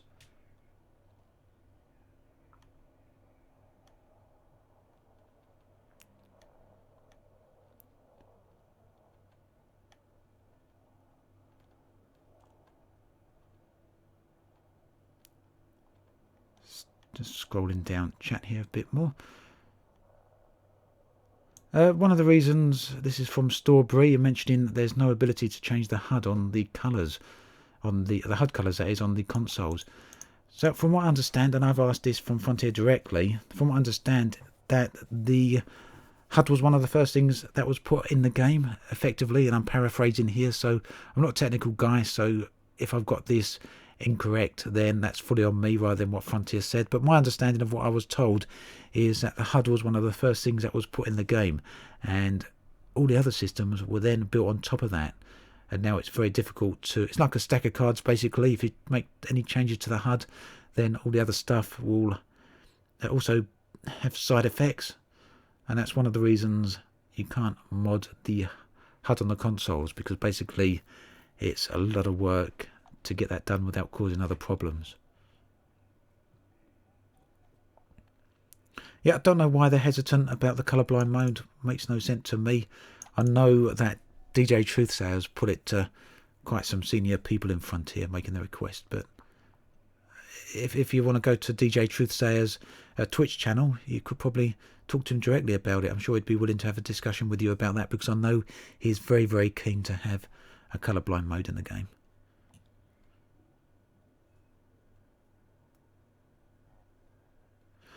Now, I did wonder that, Stormfinch. You said, do I think that if Frontier implements a dedicated mission server, that it might be a stepping stone to moving the peer-to-peer instancing to a dedicated server? Obviously, I don't know, because the game is very much built on peer-to-peer, but it's certainly a step in that direction, isn't it? I'd like to see dedicated servers for the rest of the game. I will do, Vinny, I will want to know if I'm going to do some more exploration videos. I do have a few more discovery videos lined up, so there's definitely going to be a few more exploration videos over the coming weeks or the next 2 months or so, so do keep an eye out for them. Really do enjoy making the discovery videos, and I know a lot of people like them. But yes, essentially I'm waiting for Q4 for the bulk of the exploration videos to start back up again, but there will be a couple in the meantime. What quality of life changes would I like to have? Oh, that's a nice question. I'll probably get kicked for saying this, but what the biggest change I would like to see quality of life wise would be either a point-to-point travel system. Now, I'm not asking for fast travel, but I would like the ability to jump straight to stations once I'm inside a system. And I'd like the ability also for some of those stations to effectively be permit locked, so Hutton Orbital, for example, have a permit lock on it, so you can't jump straight to it. So basically, short-term travel. I'd also like to have an autopilot. That would save me a heck of a lot of aggro when it comes to playing the game. Don't know what anyone else thinks, but that's just me. Thank you very much for Edge Crest Away. It means a lot to hear that.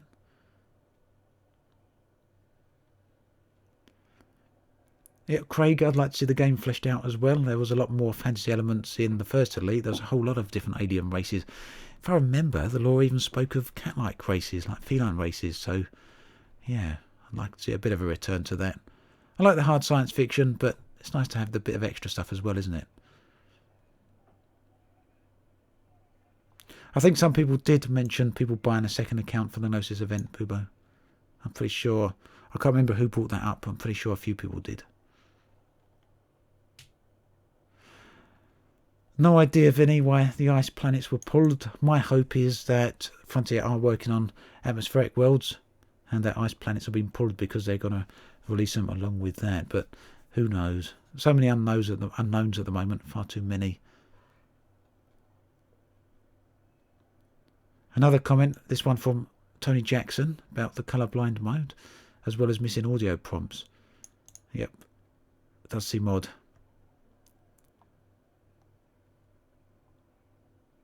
Thank you very much, Button Polyps.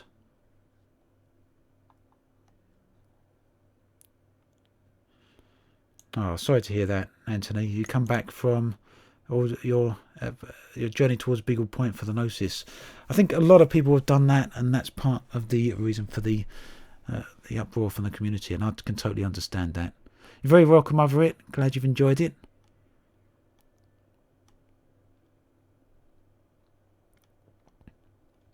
Where is Skooma? I think that's a good point.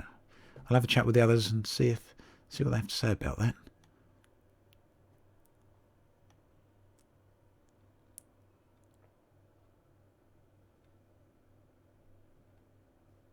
I'm glad it's a help, Himna. That's him just talking about my approach to, or well, effectively, I guess, the videos recently about talking about the Gnosis event as well as the live stream. So I'm glad that's a help. 100% Samuel Zook. We definitely want more interaction from Frontier. We definitely want more events like this. I agree with you. I hope Frontier don't take this as a sign to, oh, those damn players, we're not doing any more of that. Because we do want more.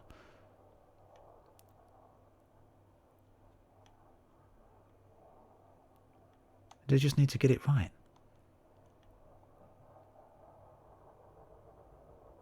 Right. I don't have a Discord, R2 Sam, but everyone keeps asking me about it, so I guess I'm going to have to set one up.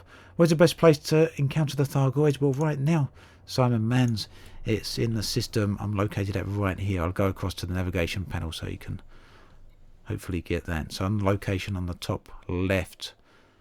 Someone will hopefully paste it in chat for you otherwise. There's loads of Thargoids here. Thank you very much, Ross. Glad you're enjoying the videos. Oh. Would I be willing to be the chief content creator representative for the Pilots Federation? That depends how much work is involved in it. Oh, thank you very much, Vic Viper. Thank you. Thanks for covering this, Ant. Did you know Canon was planning some cool stuff? Exploration, bucketball racing, SRV racing. Oh, nice. So for anyone who's, I assume that's for stuff around the Gnosis. For anyone around here or wants to come along, then I guess stick around. Looks like Canon's got a whole bunch of stuff still planned. Looks really great. Shout out to Commander Jace Reaver for trying to organise it. Sounds fun. If there's a forum post or anything like that, then do let me know, Vic. So for anyone out near the Gnosis, keep that in mind. Right, it looks like I'm down at the bottom of the chat now. I think that is just about where I'm going to wrap it up. Really do appreciate everyone stopping by today. And again, if I've missed any chat, I'm sorry about that. There's been quite a lot of chat comments going on. And again, it looks like I may have missed a donation or two. So if you did send over some donations today, as always, really do appreciate it. If I've missed a comment on that, if I haven't given you a shout out, it's not because I don't appreciate it. It's simply down to the fact I had some of the alerts disabled while we was on the stream together. So where are we? I'm going to give a couple of shout outs here. So thank you to Goliath himself very early on for becoming a member of the YouTube channel here. I really do appreciate that. For those of you who are wondering, if you do become a member, there is a community section here on the YouTube channel that everyone can see, but there are a few posts that members can see exclusively. So if you're a member and you don't know that, do head on over and have a look. Thank you again to Trey Harris. Thank you for Jenna. Thank you to Spidey. You're willing to moderate a Discord channel for me. So a request that keeps coming up, so I'll get in contact with you. It's something we're going to have to do, isn't it, I think? Thank you to Talix. Thank you to Alden again. Always very grateful to you and all the other members that have joined up the channel. And thank you for your support. Thank you as well to Vic Viper. And thank you to Commander Olken Bishop. Appreciate all of it. Do I think the Asp Explorer is a good ship to travel long distances in? Definitely, Olken. You definitely want to go along on the Asp Explorer. Sorry if I missed your chat message a bit early on there. Very much appreciate the donations to everyone. So, and again, thank you to everyone else for stopping by. Thank you for subscribing. Thank you for watching. Without all you, the channel would be nothing. It means a lot to me. Heading off now. We'll be back on next Friday with another Elite Dangerous stream. And I will also, hopefully, fingers crossed, be here for a live stream on Wednesday. And at long last, I will be streaming Conan Exiles. Something I've been talking about for a couple of weeks, promising to do. One thing or another's come up, preventing me from doing that. But if you want to join me, I'll be playing that on the PlayStation 4. And hopefully we'll have a bit of fun with that. And after that, we'll be back with a live stream on Friday. And of course, all the other videos in the meantime. So I'll catch you all soon. Thanks all for stopping by. I'll see you soon.